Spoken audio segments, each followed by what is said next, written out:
আমরা শুনছি শ্রীমদ্ ভগবদ গীতার প্রথম অধ্যায় বিষাদ যোগ। বিষাদ যোগে বিশেষ করে অর্জুনের কথোপকথন এখনো শুরু হয়নি। সবেমাত্র কুরুক্ষেত্রের রণাঙ্গনে কি ঘটনা ঘটছে এ সম্পর্কে সঞ্জয় ধৃতরাষ্ট্রকে তিনি জানাচ্ছেন। তো ধৃতরাষ্ট্রের মনের প্রথম সন্দেহ যে ধর্মক্ষেত্র স্থানে আমার পুত্র এবং পাণ্ডুর পুত্ররা কি করছে, কারণ তার মনে সন্দিগ্ধ ছিল। তো সেই বিষয়টি দূর করার জন্য এখন কি ঘটনা ঘটছে ব্যাসদেবের কৃপায় ফলে তার প্রিয় শিষ্য সঞ্জয়কে তিনি দিব্যচক্ষু প্রদান করেছেন। তিনি সব দেখতে পাচ্ছেন কি ঘটছে কুরুক্ষেত্র রণাঙ্গনে। তো আপনারা কুরুক্ষেত্র আমার পিছনে দেখতে পাচ্ছেন। কুরুক্ষেত্র রণাঙ্গনে অনেক সৈন্য, কোটি কোটি সৈন্য রয়েছে। সে সৈন্য সজ্জার মাঝখানে কি ঘটনা ঘটছে উভয় পক্ষের মধ্যে এখন সঞ্জয় ব্যক্ত করছেন।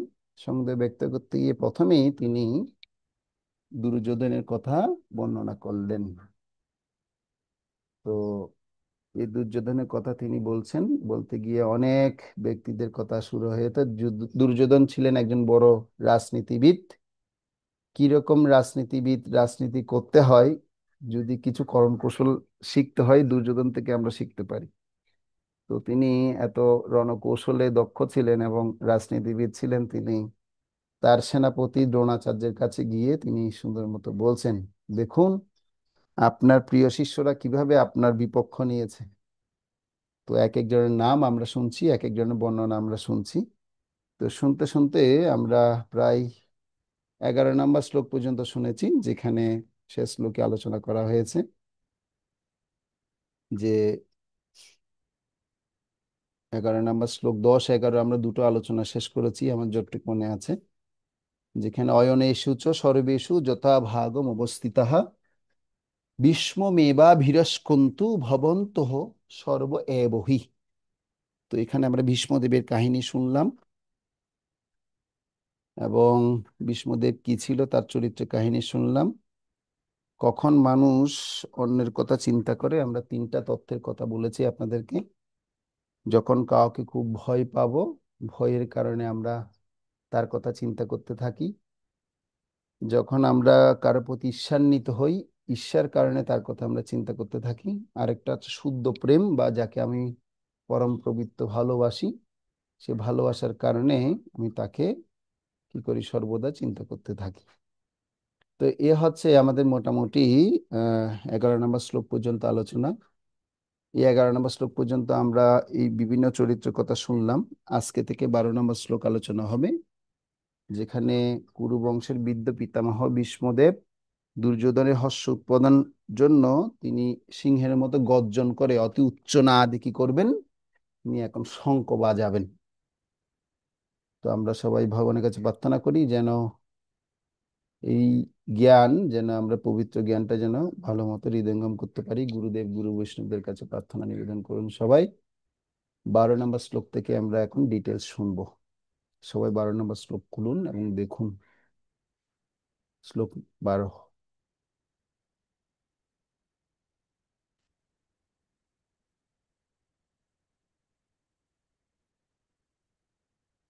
আমি আপনাদেরকে আবার একটু স্মরণ করিয়ে দিচ্ছি, আপনারা সবাই আপনাদের নিজস্ব অ্যাসাইনমেন্টে লিখে নেবেন। কারণ তৃতীয় অধ্যায়ের মধ্যেই আপনারা আপনাদের সেই অ্যাসাইনমেন্টটা অবশ্যই জমা দিবেন। এর মধ্যেই দ্বিতীয় অধ্যায়ে আপনারা আরেকটা অ্যাসাইনমেন্ট পেয়ে যাবেন, দ্বিতীয় অধ্যায় যখন শুরু হবে। 3 নম্বর অ্যাসাইনমেন্টটা আমরা আপনাদেরকে আবার দিব। তো দুটো অ্যাসাইনমেন্ট আপনারা কি করতে হবে, কমপক্ষে সাবমিট করতে হবে। এই জন্য এখন থেকে আপনারা প্রিপারেশন নিন। যদি আপনারা কি না করেন, যদি অ্যাসাইনমেন্ট রেডি না করেন, তাহলে বিপদটা আপনাদেরই হবে। তো সেজন্য আপনারা কি করবেন, অবশ্যই প্রত্যেকে আপনাদের যে অ্যাসাইনমেন্ট দেওয়া হয়েছে সেটা অবশ্যই লিখে নেবেন। না হলে পরে গেলে তখন আপনারা ভুলে যাবেন কি তথ্য আলোচনা হয়েছে না হয়েছে, সব ভুলে যাবেন। তখন পরে আমাকে জিজ্ঞেস করলেও আমি আপনাদেরকে যখন বলবো না, তখন আপনারা আমার প্রতি রাগ ক্রোধ থাকবে বা একটু কি কষ্ট হবে। যেমন এখন আমি অন্যান্য ব্যাচের আজকে একটা পরীক্ষা হবে। তো পরীক্ষায় অনেকেই এখন কনফিউজড পড়ে গেছে, কনফিউশন হয়ে গেছে, প্রভু কি আসবে পরীক্ষায় একটু বলুন। আমি তো পরীক্ষার প্রস্তুতি নিইনি, কিন্তু অনেক আগে থেকে বলে দেওয়া হচ্ছে যে ষষ্ঠ অধ্যায় শেষ হলে আপনাদের পরীক্ষা হবে। তো ঠিক আপনাদেরকেও সেই একই বিষয়টি কি করা হচ্ছে, জানিয়ে দেওয়া হচ্ছে, যেন আপনারাও সেই বিষয়ে কি থাকেন, যেন সাবধান থাকেন। ঠিক আছে। তো আমরা ইতিমধ্যে অনেকগুলো বিষয় পেয়েছি। আজকে আমরা 12 নম্বর শ্লোক দেখব। সবাই 12 নম্বর শ্লোক দেখুন।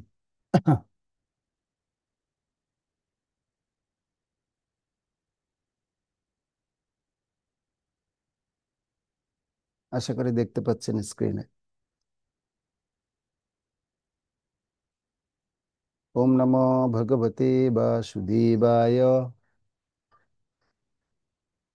তৎস সঞ্জনয়ন হর্ষম কুরু বিদ্যঃ পিতামহা সিংহ নাদং বিনোদশ্চৈ শঙ্কুং ধৎমৈ প্রতাপবান।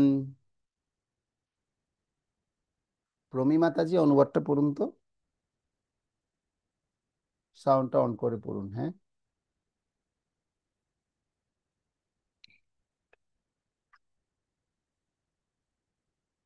হরে কৃষ্ণ।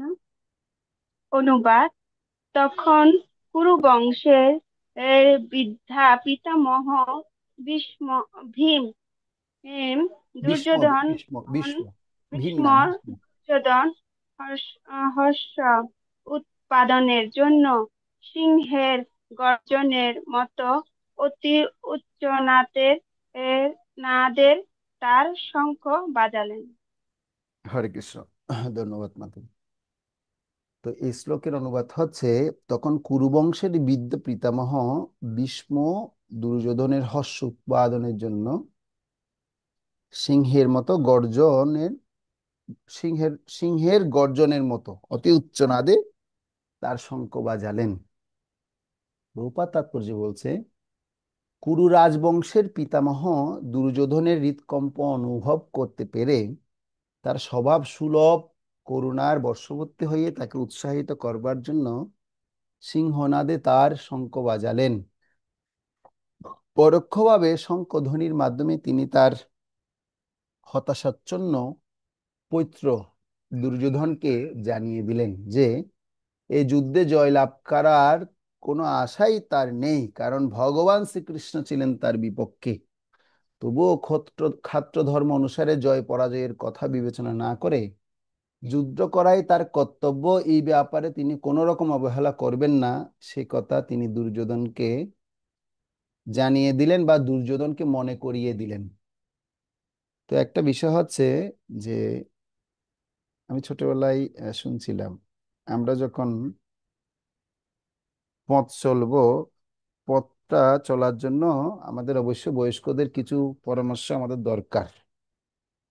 হ্যাঁ, বয়স্কদের পরামর্শ আমাদের দরকার, বৃদ্ধজনদের পরামর্শ আমাদের অবশ্যই কি আছে, দরকার রয়েছে। যদি বৃদ্ধদের পরামর্শ যদি আমরা সঠিকভাবে যদি শুনি, তাহলে আমাদের অনেক ক্ষেত্রে আমরা কি হব, লাভবান হব, আমাদের ক্ষতি কিছু হবে না। সেজন্য ভীষ্মদেব হচ্ছেন পুরো বয়োজ্যেষ্ঠ একজন ব্যক্তি, যিনি কুরুবংশ এবং কুরুবংশের রক্ষাকর্তা হিসেবে তিনি ভূমিকা পালন করছেন। তিনি তার ধর্ম রক্ষা করার জন্য তিনি এই কুরুক্ষেত্র রণাঙ্গনে যুদ্ধ করতে এসেছেন, কিন্তু তিনি জানতেন যে এই অধর্মেদের এই ধর্মক্ষেত্রে জয় কখনোই হবে না। এই কথা জানা সত্ত্বেও তিনি তারপরও অধর্মের পক্ষ নিলেন কেন? কারণ তিনি তার যে মর্যাদা আছে সেই মর্যাদা তিনি লঙ্ঘন করেননি। তিনি যেহেতু তার পিতাকে কথা দিয়েছেন যে তিনি কুরু বংশকে রক্ষা করবেন এবং এই ভারতবর্ষকে রক্ষা করার জন্য তিনি হস্তিনাপুরকে যতক্ষণ পর্যন্ত একটা আহ একজন সুরক্ষিত ব্যক্তির হাতে তুলে দিতে পারছেন না, ততক্ষণ পর্যন্ত তিনি এই হস্তিনাপুরকে রক্ষা করার জন্য তিনি চেষ্টা করবেন।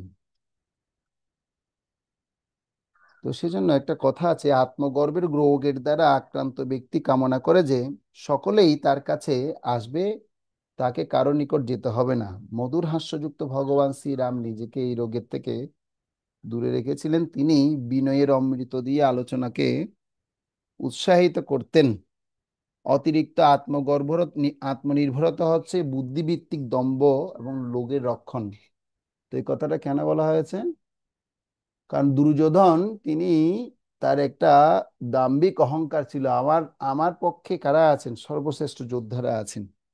সেজন্য এখানে রামের একটা সুন্দর একটা শিক্ষার কথা এখানে মনে করা হচ্ছে। তিনি বলছেন যে রাম, তিনি নিজে হাস্যযুক্ত হয়ে তিনি নিজে কি করেছিলেন, তিনি আত্মগর্ব যে একটা রোগ আছে, যে আত্মহংকার যেটা আছে, সেটা তিনি সবসময় নিজের মধ্যে লুকিয়ে রাখতেন।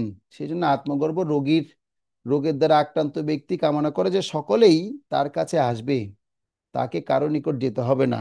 কিন্তু মধুর হাস্যযুক্ত ভগবান শ্রীরাম নিজেকে এই রোগের থেকে দূরে রেখেছিলেন। কি রোগ?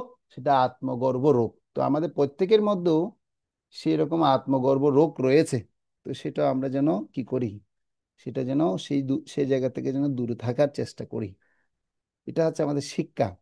সেজন্য মধুর হাস্যযুক্ত ভগবান তিনি নিজেকে এই রোগের থেকে দূরে রেখেছিলেন। তিনি বিনয়ের অমৃত দিয়ে আলোচনাকে উৎসাহিত করতেন। তো অতিরিক্ত আত্মনির্ভরতা হচ্ছে বুদ্ধিভিত্তিক দম্ভ রোগের লক্ষণ। যদি অনেক বেশি নিজে কনফিডেন্স দেখালেও সেটা কি, একটা দম্ভের একটা অহংকার। তো সেটা কিন্তু, এটা আমাদের আত্মিক একটা রোগ। এটা একটা রোগের লক্ষণ কিন্তু, নিজেকে অহংকারী ভাবাটাও। সেজন্য ভগবান এই রোগ থেকে নিরাপদ ছিলেন, কারণ তিনি সর্বদা তিনটি উৎস থেকে কি করতেন, বিনীতভাবে জিজ্ঞেস করার জন্য সিদ্ধান্ত দিতেন। তো আমাদেরকেও জীবনে যদি কোনো সিদ্ধান্ত নিতে হয়, আমাদের তিন জায়গা থেকে সিদ্ধান্ত আমাদের নিতে হবে। তো তার মধ্যে একটা হচ্ছে বয়সে যারা অভিজ্ঞ ব্যক্তি, যারা বয়সের কারণে অভিজ্ঞতাই সমৃদ্ধ, তাদেরকে বলা হয় বয়োবৃদ্ধ। তাদেরকে কি বলা হয়? বয়োবৃদ্ধ। বয়োবৃদ্ধ কেন? কারণ তারা বয়সেও অনেক বেশি, তারা আমাদের থেকে সমৃদ্ধ। হয়তো তারা জ্ঞান সমৃদ্ধ না হলে কি হবে, তাদের একটা নির্দিষ্ট যে বয়স, সে বয়সের কারণে তারা অনেক কিছু তারা জানতে পারেন। সেজন্য তাদেরকে বলা হয় বয়োবৃদ্ধ। কি বলতে বলা হয়? বয়োবৃদ্ধ। আর যাদের জ্ঞানে অত্যন্ত প্রচুর বা দক্ষতা রয়েছে, তাদেরকে বলা হয় জ্ঞানবিদ্য, অর্থাৎ জ্ঞান সমৃদ্ধি সমৃদ্ধ। তো সেই জ্ঞানবান ব্যক্তিদের কাছ থেকে আমাদেরকে জ্ঞান নেওয়ার কথা বর্ণনা করা হচ্ছে। আরেকজন ব্যক্তি আছে, যিনি হচ্ছে তার জীবনে তিনি শুদ্ধ আচরণ করেন, তিনি কখনো অশুদ্ধ আচরণের দ্বারা প্রভাবিত হন না। তার নিজের জীবনকে তিনি সুন্দর, সম্পূর্ণ একটা শুদ্ধ চরিত্ররূপী কৃষ্ণ ভাবনাময় জীবন তিনি যাপন করেন। সেজন্য এই শুদ্ধ চরিত্ররূপী সমৃদ্ধে সম্পদে যিনি কি হয়েছেন, তিনি সমৃদ্ধ রয়েছেন, তাকে বলা হয় শীলবিদ্য। কি বিদ্য? শীলবিদ্য। তো বিদ্যের তিনটা অবস্থার কথা বর্ণনা করা হয়েছে। একটা হচ্ছে বয়সে বড় যিনি, তাকে বলা হয় বয়োবৃদ্ধ। আরেকটা হচ্ছে যিনি জ্ঞানে বড়, তাকে বলা হয় জ্ঞানবিদ্য। আরেকজন যিনি কি রয়েছেন, যিনি আপনার শুদ্ধ চরিত্রে অত্যন্ত নিপুণ বা সুন্দর ব্যক্তি, হুম, তাকে বলা হয় শীলবিদ্য। শীল শীল শীলবিদ্য। ঠিক আছে। তো আমরাও তাহলে এই যে জ্ঞানবিদ্য, বয়োবিদ্য এবং শীলবিদ্যের কথা যেখানে বললাম, তো আমরা আমাদের জীবনে চেষ্টা করব এই তিন ধরনের বিদ্যের কাছ থেকে আমাদের জ্ঞান লাভ করা দরকার। তো আমি যে কথা বলছিলাম, ছোটবেলায় শুনেছি বাজার যদি করতে হয় তাহলে বিভিন্ন জায়গায় ঘুরে ঘুরে গিয়ে বাজার করা উচিত, এক দোকান থেকে বাজার সব কিনা উচিত নয়। বাজার করো ঘুরে ঘুরে। তারপর পথ চলো নিচের দিকে থাকিয়ে। পথ চলতে বলছে কিসের দিকে থাকিয়ে? নিচের দিকে থাকিয়ে পথ চলতে বলছে। তারপর বলা হচ্ছে যে যদি আপনি কোনো উপদেশ যদি নিতে চান, তাহলে বয়োবৃদ্ধ ব্যক্তির কাছ থেকে আপনি উপদেশ নিন, জ্ঞানবৃদ্ধ ব্যক্তিদের কাছ থেকে উপদেশ নিন, শীলবৃদ্ধ ব্যক্তিদের কাছ থেকে উপদেশ আপনি গ্রহণ করুন। তাহলে সেই উপদেশগুলো অনেক বেশি কি হবে, কার্যকর হবে। তো সেজন্য যিনি অত্যন্ত বিদ্বান ব্যক্তি, তিনি সবসময় কি থাকেন, বিনয়ী থাকেন। বিদ্যাভূষণম চ বিনয়। বিদ্যার লক্ষণ হচ্ছে বিনয়। হুম। নারীর ভূষণম চ লজ্জা, ভূষণম চ নারী। পতির ভূষণম চ নারীর ভূষণম চ পতি। অর্থাৎ স্ত্রীর ভূষণ হচ্ছে পতি, আর নারীর ভূষণ হচ্ছে লজ্জা, আর বিদ্যার ভূষণ হচ্ছে বিনয়। তো এখানটা থেকে আরেকটা শিক্ষা হচ্ছে কি, আমাদের যিনি, আমরা যারা অত্যন্ত জ্ঞানে বিদ্যা হব, তো আমাদের প্রথম যে গুণ সেটা হচ্ছে বিনয়ীটা আমাদের অবশ্যই কি করতে হবে, প্রদর্শন করতে হবে। আত্মগর্বের যে অহংকার, সেই অহংকারটা আমরা দেখাবো না, বিশেষ করে কৃষ্ণ ভাবনামৃতের সোসাইটিতে সেটা আমাদের দরকার। তো শিল প্রভুপাদ তিনি এই শ্লোকের তাৎপর্য বলছেন, আধুনিক যুগে যখন কোনো যুদ্ধ হয় তখন সাধারণ সৈনিকেরা যুদ্ধ করতে আসে, কিন্তু নেতারা নিরাপদ স্থানে অবস্থান করেন। কিন্তু আগের দিনে সেরকম ছিল না। ভীষ্মদেব, দুর্যোধন এবং অর্জুন তারা সবাই এসেছিলেন এবং মুখোমুখি যুদ্ধ করেছিলেন। ভীষ্মদেব ছিলেন কুরুবংশের সবচেয়ে বৃদ্ধ ব্যক্তি এবং একজন ব্রহ্মচারী। সেই বৃদ্ধ বয়সেও তিনি যুদ্ধ করার ঝুঁকি নিয়েছিলেন। এটি হচ্ছে ক্ষত্রিয় চেতনা। ধৃতরাষ্ট্র যেহেতু অন্ধ ছিলেন, সেজন্য তিনি যুদ্ধক্ষেত্রে আসেননি। যুদ্ধ মানে কি? যুদ্ধ মানে হয় অন্যরা আমাকে মারবে, নতবা আমি অন্যদের মারবো। এটা হচ্ছে কি যুদ্ধ। যুদ্ধ মানে কি, হয় অন্যরা আমাকে মারবে, নয়তো আমি অন্যদেরকে কি করব, মারবো। তো শিল প্রভুপাদ একটা কথা বলছেন, এটি হচ্ছে একজন ক্ষত্রিয়ের যোগ্যতা। ক্ষত্রিয়রা তারা যুদ্ধক্ষেত্র থেকে কি করেন না, পলায়ন করেন না। তো প্রভুপাদের এই লেকচারটি 1973 সালে তিনি লন্ডনে দিয়েছিলেন। তিনি সে কথা তিনি বললেন। তো ভুরিজন প্রভুর একটা গীতা কি আছে, গীতা নোটস নামে একটা বই রয়েছে। তো সেই বইয়ের মধ্যে তিনি একটা পয়েন্ট লিখলেন, দুর্যোধনের কথার উত্তর দানের পরিবর্তে ভীষ্মদেব শঙ্খ বাজিয়েছিলেন, যার অর্থ তোমার এই বীরত্বপূর্ণ কথায় কিছু যায় আসে না। হুম, জয় বা পরাজয় সম্পূর্ণরূপে ভগবানের হাতে। আমি শুধু আমার কর্তব্য পালন করব এবং তোমার সাথে আমার জীবন উৎসর্গ করব, কিন্তু তা তোমার জয় নিশ্চিত করবে না। শঙ্খ হচ্ছে ভগবান বিষ্ণুর একটি প্রতীক। ভগবানের হাতে শঙ্খ থাকে এবং ভগবানের চরণে শঙ্খের চিহ্ন রয়েছে, যা হচ্ছে মঙ্গলের প্রতীক। তাই শঙ্খধ্বনি ঘোষণা করলো যে দুর্যোধনের যুদ্ধ জয়ের কোনো আশাই নেই, কারণ বিষ্ণুরও উৎস হচ্ছে কি এই শঙ্খ, এবং বিষ্ণুর উৎস ভগবান শ্রীকৃষ্ণ তার বিপক্ষ দলেও উপস্থিত রয়েছেন। তো আহ, যদি একটু সূক্ষ্মভাবে বিবেচনা করা যায়, দুর্যোধনের তো আসলে তার ধর্মীয় অত বেশি মেধা তার ছিল না।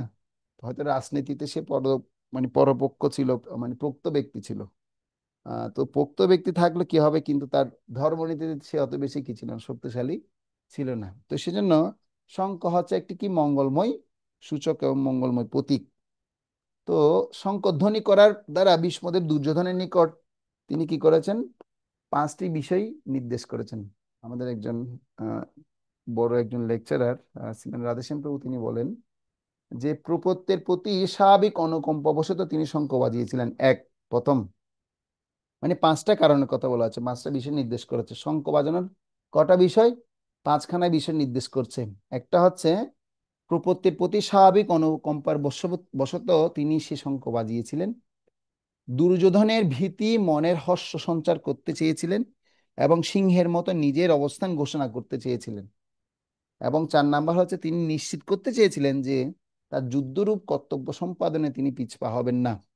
এবং শঙ্খধ্বনির মাধ্যমে তিনি পরোক্ষভাবে নির্দেশ করেছিলেন যে দুর্যোধনের যুদ্ধ জয়ের কোনো আশাই নেই, কারণ পরমেশ্বর ভগবান শ্রীকৃষ্ণ পাণ্ডব পক্ষে রয়েছেন। তো সেজন্য আমাদেরকে এই যে যে শ্লোকে যে শঙ্খধ্বনি দেওয়ার, এটা হচ্ছে কি মূল উদ্দেশ্য। তো এখন আপনার এই শ্লোকের পরবর্তী শ্লোক হচ্ছে 13 নম্বর শ্লোক। এই শ্লোকের সাথে সঙ্গতি আমরা দেখতে পাচ্ছি, ভীষ্মদেবের যুদ্ধ উৎসাহ দেখে সর্বত্রই যুদ্ধ উৎসাহ আরম্ভ হলো। এবার ভীষ্মদেব যখন বাজানো শুরু করেছে, এবার কি কি হয়েছে, এবার সে বাজানোর তালে তালে বিভিন্ন রকমের শব্দ এখন বাজনা আমরা এখন শুনতে পাবো। তো শব্দ বাজনাগুলো কি কি, এখন এই পরবর্তী শ্লোকে ভগবান এরপর আমরা ভগবদ্গীতায় জানতে পারবো। প্রথমধ্যে পরবর্তী শ্লোক দেখুন, 13 নম্বর শ্লোক। তো এই শ্লোকে বলছে, এবার দেখুন, তত শঙ্কাশ্চ ভৈর্যস্য প্রণবানক গোমুখা সহসৈবাভ্য অনন্ত সশব্দস্তু মূলহ ভবৎ। অপর্ণা মাতাজি পড়ুন এটার অনুবাদ।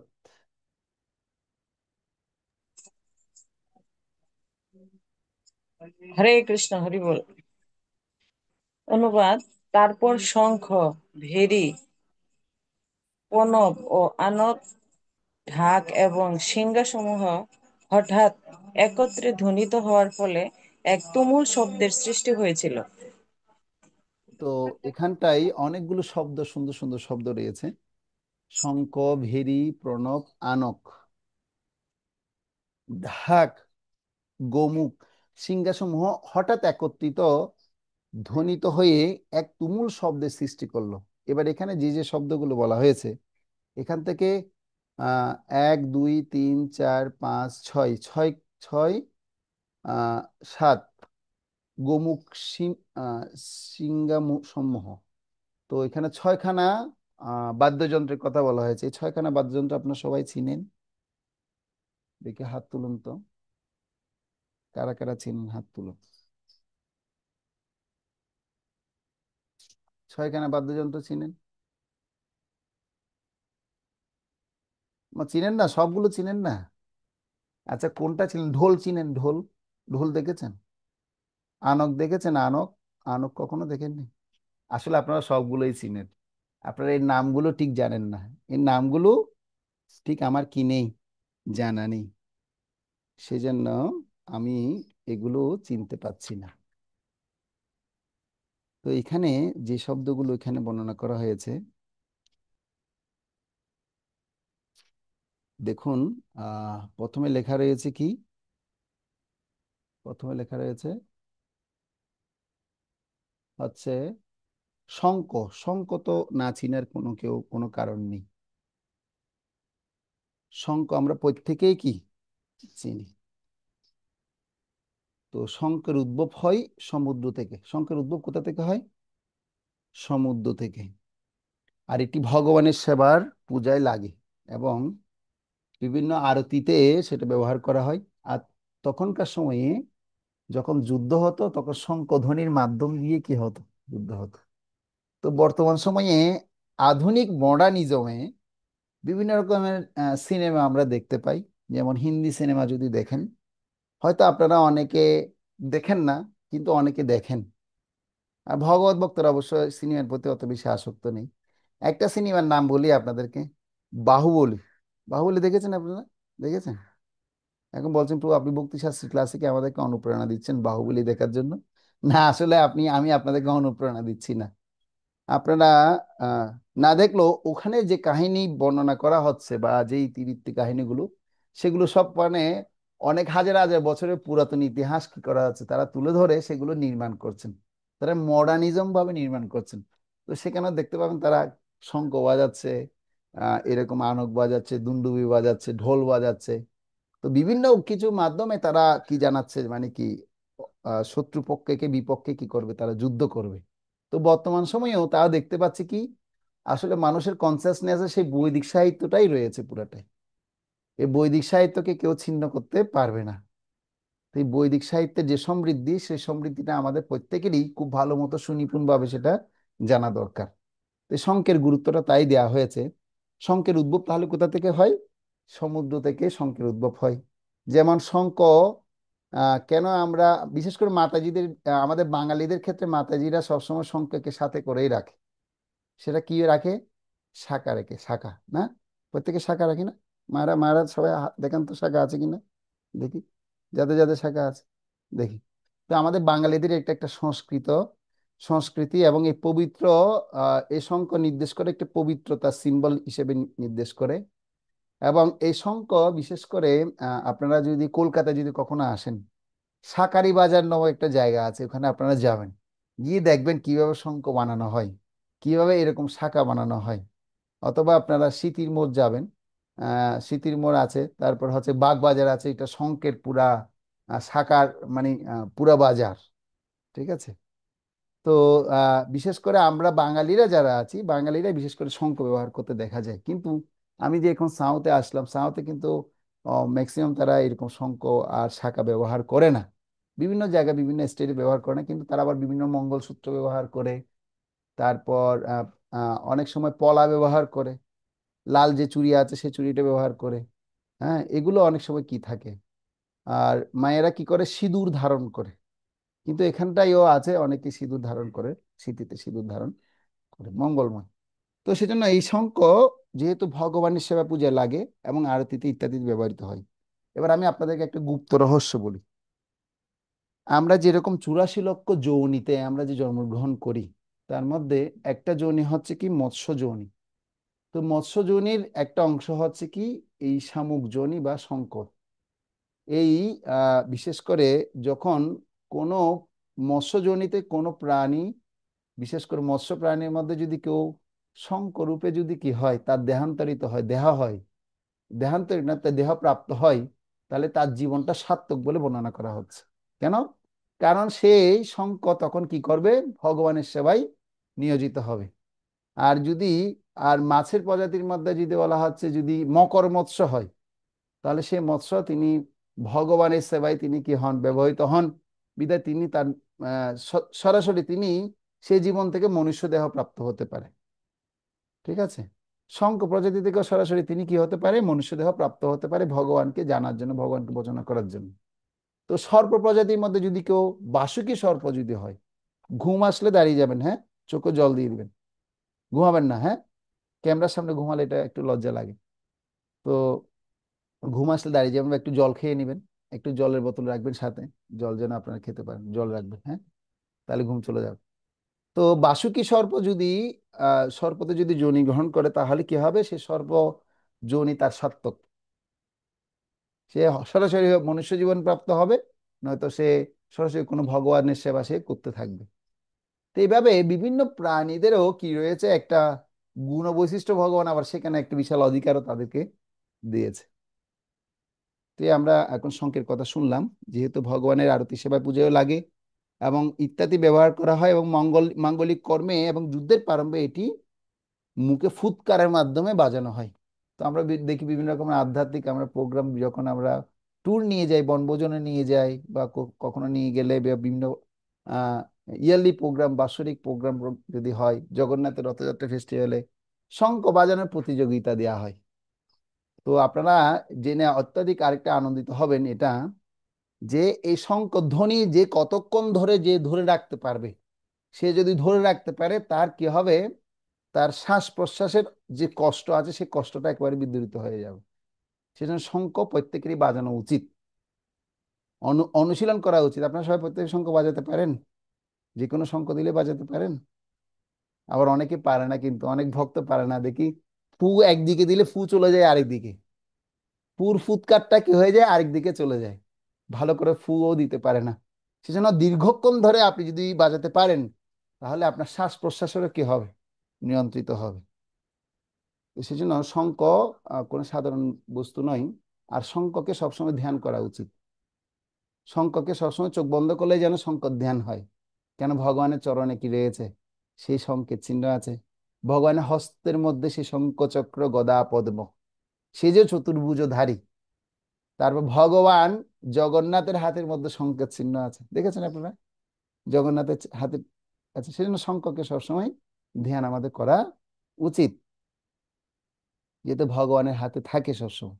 এরপর দেখুন ভেরি। তো ভেরি বলতে কি বুঝাই, নাকড়াকে বোঝানো হয়। ভেরি বিশেষ করে লোহা দ্বারা নির্মিত মহিষের চামড়ায় আচ্ছাদিত থাকে এবং কাঠের দণ্ড দ্বারা বাজানো হয়। ভেরি মানে বিশাল বড় ঢোলের মতো আর কি, ঢোল থেকে একটু বড়, বিশাল বড়, এইভাবে কাঠে ঢুম ঢুম ঢুম ঢুম বাজে। দেখেছেন আপনারা? দেখেননি? আরে অনেক জায়গায় দেখা যায়, টিভিতেও দেখেছেন, ছোটবেলায় ছোটবেলায় দেখেছেন, বড়বেলায় দেখছেন। এখন দেখেন না তাই না? দেখেন, দেখেননি তাই না? ওই বিশাল বড় ঢোলের মতো। তো সেটা কি করা হয় আসলে, আমরা যে মৃদঙ্গ বাজাই, ঢোল বাজাই, তো এগুলোর যে আওয়াজ উৎপন্ন হয় সেটা চামড়া থেকে হয়। তো সেই চামড়াও যদি ভগবানের সেবায় লাগে, তাহলে সেই জনিও কিন্তু সার্থক, যদি ভগবানের সেবায় যদি কি করা হয়, লাগানো যায়, ব্যবহার করানো যায়। তো এই চামড়া ছাড়া ঢোল বেরিয়ে এগুলো তৈরি করা সম্ভব না। সেজন্য এটাকে কি করা হয়, একটা কাঠের দণ্ড দ্বারা বাজানো হয় এবং লোহ দ্বারা নির্মিত হয় এবং বিশাল বিশাল আওয়াজ উৎপন্ন করে। ঠিক আছে? তো এটি বিশেষ করে রাজাদের দুর্গ এবং মন্দিরের দ্বারে রক্ষিত হয় এটা। তো আপনারা মহাভারতে দেখবেন, যখন কি করে হস্তিনাপুর থেকে যখন সেনারা আসছে, সৈন্যরা আসছে, তখন তাদেরকে সম্ভাষণ জানানোর জন্য এইভাবে বিশাল বিশাল ভেরি বাজিয়ে তাদেরকে কি করা হতো, তাদেরকে রিসিভ করা হতো। হুম। তারপর বলা হচ্ছে যে উৎসব এবং মাঙ্গলিক কর্মে এই নাকড়া বাজানো হয়, রাজদ্বারে এটি প্রতিদিন বাজানো হয়, এবং ঢোলকে বলা হয় প্রণব। যে আমরা ঢোলের কথা বলছি, সে ঢোলের আরেকটা নাম হচ্ছে প্রণব। যে কথাটা এখানে লেখা আছে প্রণব, প্রণব শব্দের অর্থ কি? ঢোল। আপনারা ছোটবেলায় দুর্গাপূজায় অনেক সময় বাজিয়েছেন, সরস্বতী পূজায় বাজিয়েছেন, লক্ষ্মী পূজায় বাজিয়েছেন, বিভিন্ন পূজায় ঢোল বাজানো হয়, ঢোল আর ঢাক বাজানো হয়। টিং টি টিং টি টিং টি টিং টিং টি টিং টি টিং টিং মানে বাজিয়েছেন না? তো আরেকটা দিয়ে ঢাক বাজানো হয়। তারপর আমরা বাজাতাম ছোটবেলায় এগুলো, এখন মনে পড়ছে আর কি শব্দগুলো, সেজন্য একটা সাউন্ডের একটা রিদম আপনাদেরকে দিলাম। সামনে দুর্গাপূজা আসছে, দুর্গাপূজায় এরকম ঢোলের মানে আখড়া চলে। তো আমি দেখেছি এখানে ইন্ডিয়াতে থাকার সময় শিয়ালদাতে কি হয়, আপনার এই পুজোর সময়, পুজোর আগে আগে, বিশেষ করে 5 দিন 6 দিন আগে আগে বিশাল বড় ঢোল বাজানোর মেলা বসে। যে যত ভালো বাজাতে পারবে তাদেরকে কি করা হয়, নিয়ে যাওয়া হয়, ওই টিমকে নিয়ে যাওয়া হয় তারা বাজানোর জন্য। হুম। কিন্তু বর্তমানে তো সে পুজোর পরিধিটা ভিন্ন হয়ে গেছে, মদ খাওয়াইয়ে তাদেরকে ঢোলওয়ালাকে ঢোল বাজানোর জন্য উৎসাহিত করা হয়। কিন্তু আসলে এটা কিন্তু সংস্কৃতি নয়। সংস্কৃতি হচ্ছে প্রকৃতপক্ষে যে এটা যেহেতু একটা আধ্যাত্মিক সিম্বল, সেই সিম্বলটা মাঙ্গলিক কাজে ব্যবহার করার জন্য আমরা ব্যবহার করি, সেজন্য মাঙ্গলিক চেতনায় সেটাকে বাজানো উচিত, এভাবে মাতাল হয়ে বাজানো উচিত না। তো আমরাও কৃষ্ণ মহানবীতে দেখেছিল প্রভুপাদ তিনি কি করেছেন, এরকম যে বাদ্যগুলোর কথা যেখানে লেখা আছে, প্রভুপাদ তিনি বিদেশিদের কি করেছেন, এভাবে তিনি কাজে লাগিয়েছিলেন। তো ওখানে বিদেশে ওরা তো বিশেষ করে পপ ব্যান্ডের জন্য বিখ্যাত, ওরা পপ ব্যান্ড সঙ্গীত শুনে।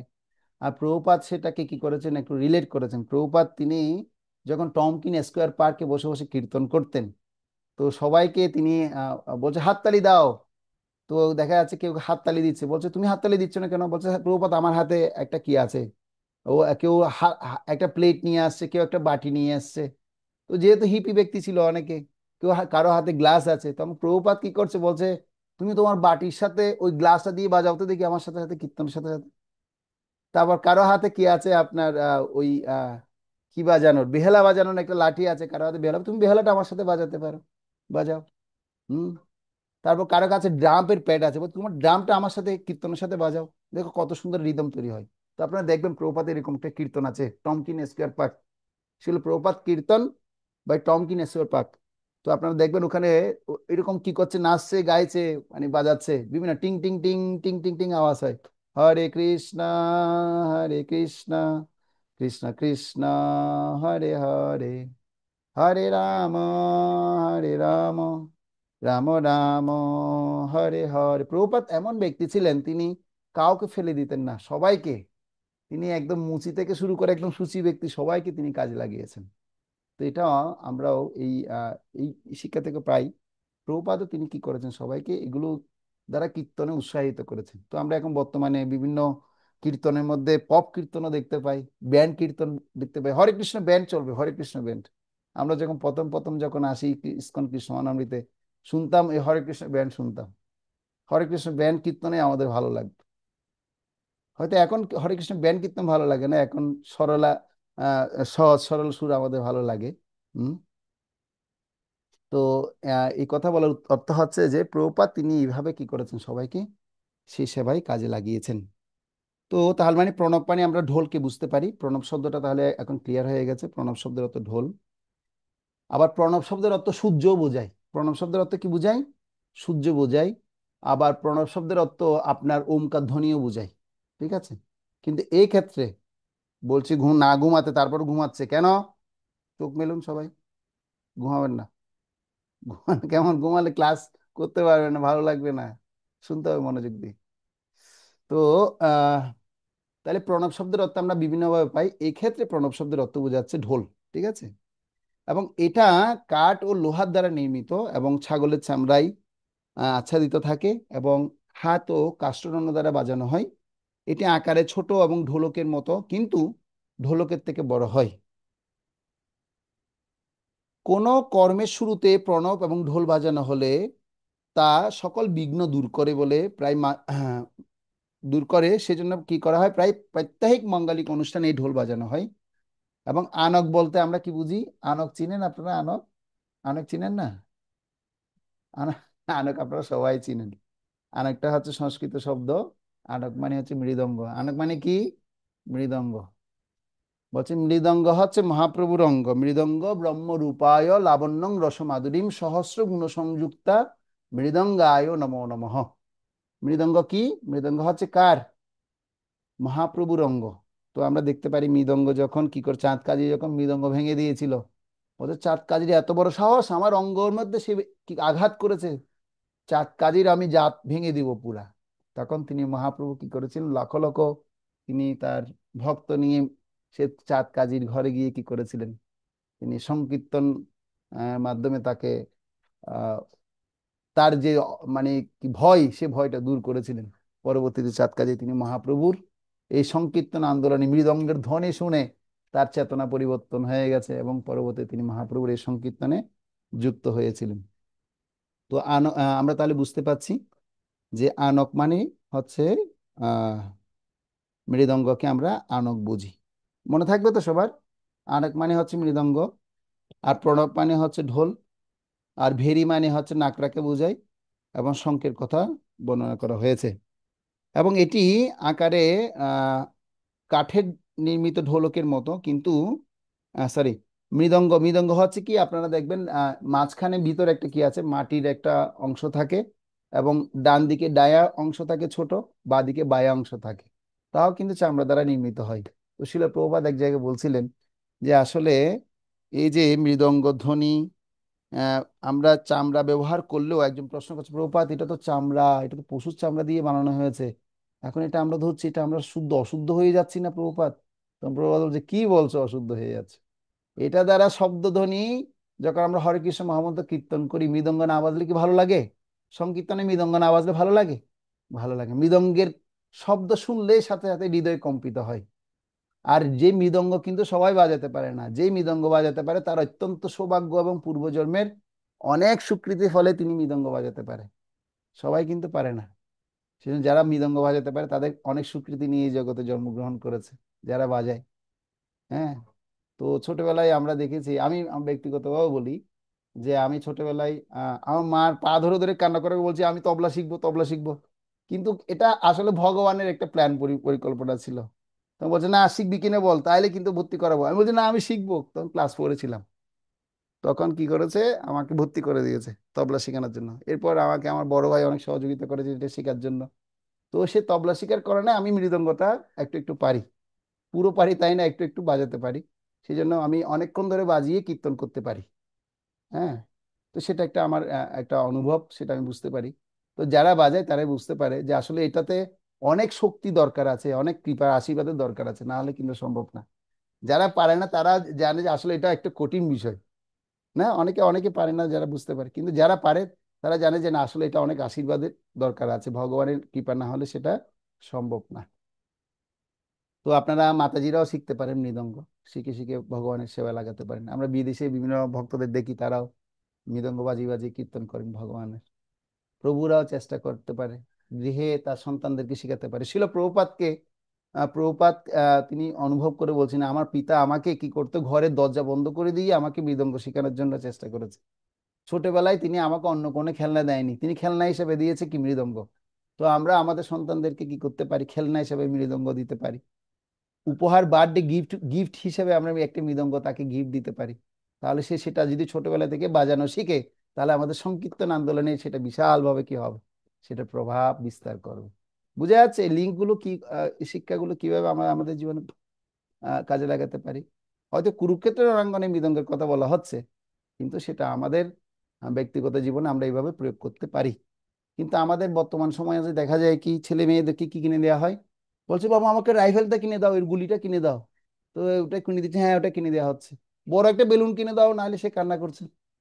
তো ছেলেকে যদি এইভাবে যদি গড়ে তোলা হয়, তাকে লিটল কৃষ্ণ পুতুল কিনে দেওয়া যায়, বা তাকে বিভিন্ন রকমের ভীম, আমাকে গতকালকে একটা আমেরিকা থেকে একটা ছবি পাঠিয়েছে, তো আমি আপনাদেরকে একটু দেখাই। তো কি, আমি আসলে এটা কেন বলছি, এটা খুব দরকার রয়েছে আমাদের। ঠিক ঠিক আছে। তো সেখানে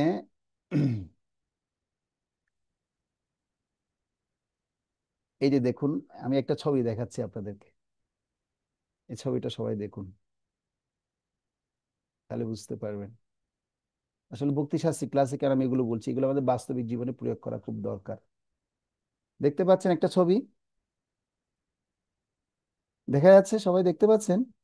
ওই বলবো, হ্যাঁ বাবু, দেখা যাচ্ছে বাবু। এই দেখুন এখানটায় মানে আমেরিকা থেকে আমার একজন স্যার, উনি উনার মেয়ে কিভাবে কৃষ্ণ বর্ণময় হয়ে গেছে সেটা দেখাচ্ছে। তো দেখুন, কৃষ্ণ, নৃসিংহদেব, জগন্নাথ, বলদেব, সুভদ্রা, রাধা রানী, প্রহ্লাদ, গৌর নিতাই, হ্যাঁ, তারপর দেখুন আহ হনুমানজি। তো এভাবে সে বলছে আমাকে গেলে, মন্দিরে গেলে আমাকে এটা কিনে দিতে হবে। তো এটা এটা আনাটা কিন্তু বিশাল একটা কি চ্যালেঞ্জ কিন্তু। সে মেয়ে তো কিছু অন্য কিছু চাইছে না, সে বলছে আমাকে একটা কৃষ্ণের পুতুল কিনে দাও, আমি কৃষ্ণ কনসিয়াসনেস। তো এই চেতনা প্রত্যেকের মধ্যে গড়ে তোলা উচিত। এটা হচ্ছে আমাদের জীবনের একটা কি লক্ষ্যবস্তু। এইভাবে আমরা যদি অন্য যেগুলো আমাদের চেতনাকে নষ্ট করে সেগুলো বাদ দিয়ে যদি আমরা এই আধ্যাত্মিক বস্তু যদি তাদেরকে উপহার দিই, সেটা অনেক বেশি ভালো। তো যাই হোক, এটা একটা অন্য দিক দিয়ে আলোচনা হয়ে গেল। তো গোমুখ বলতে কি বুঝাই?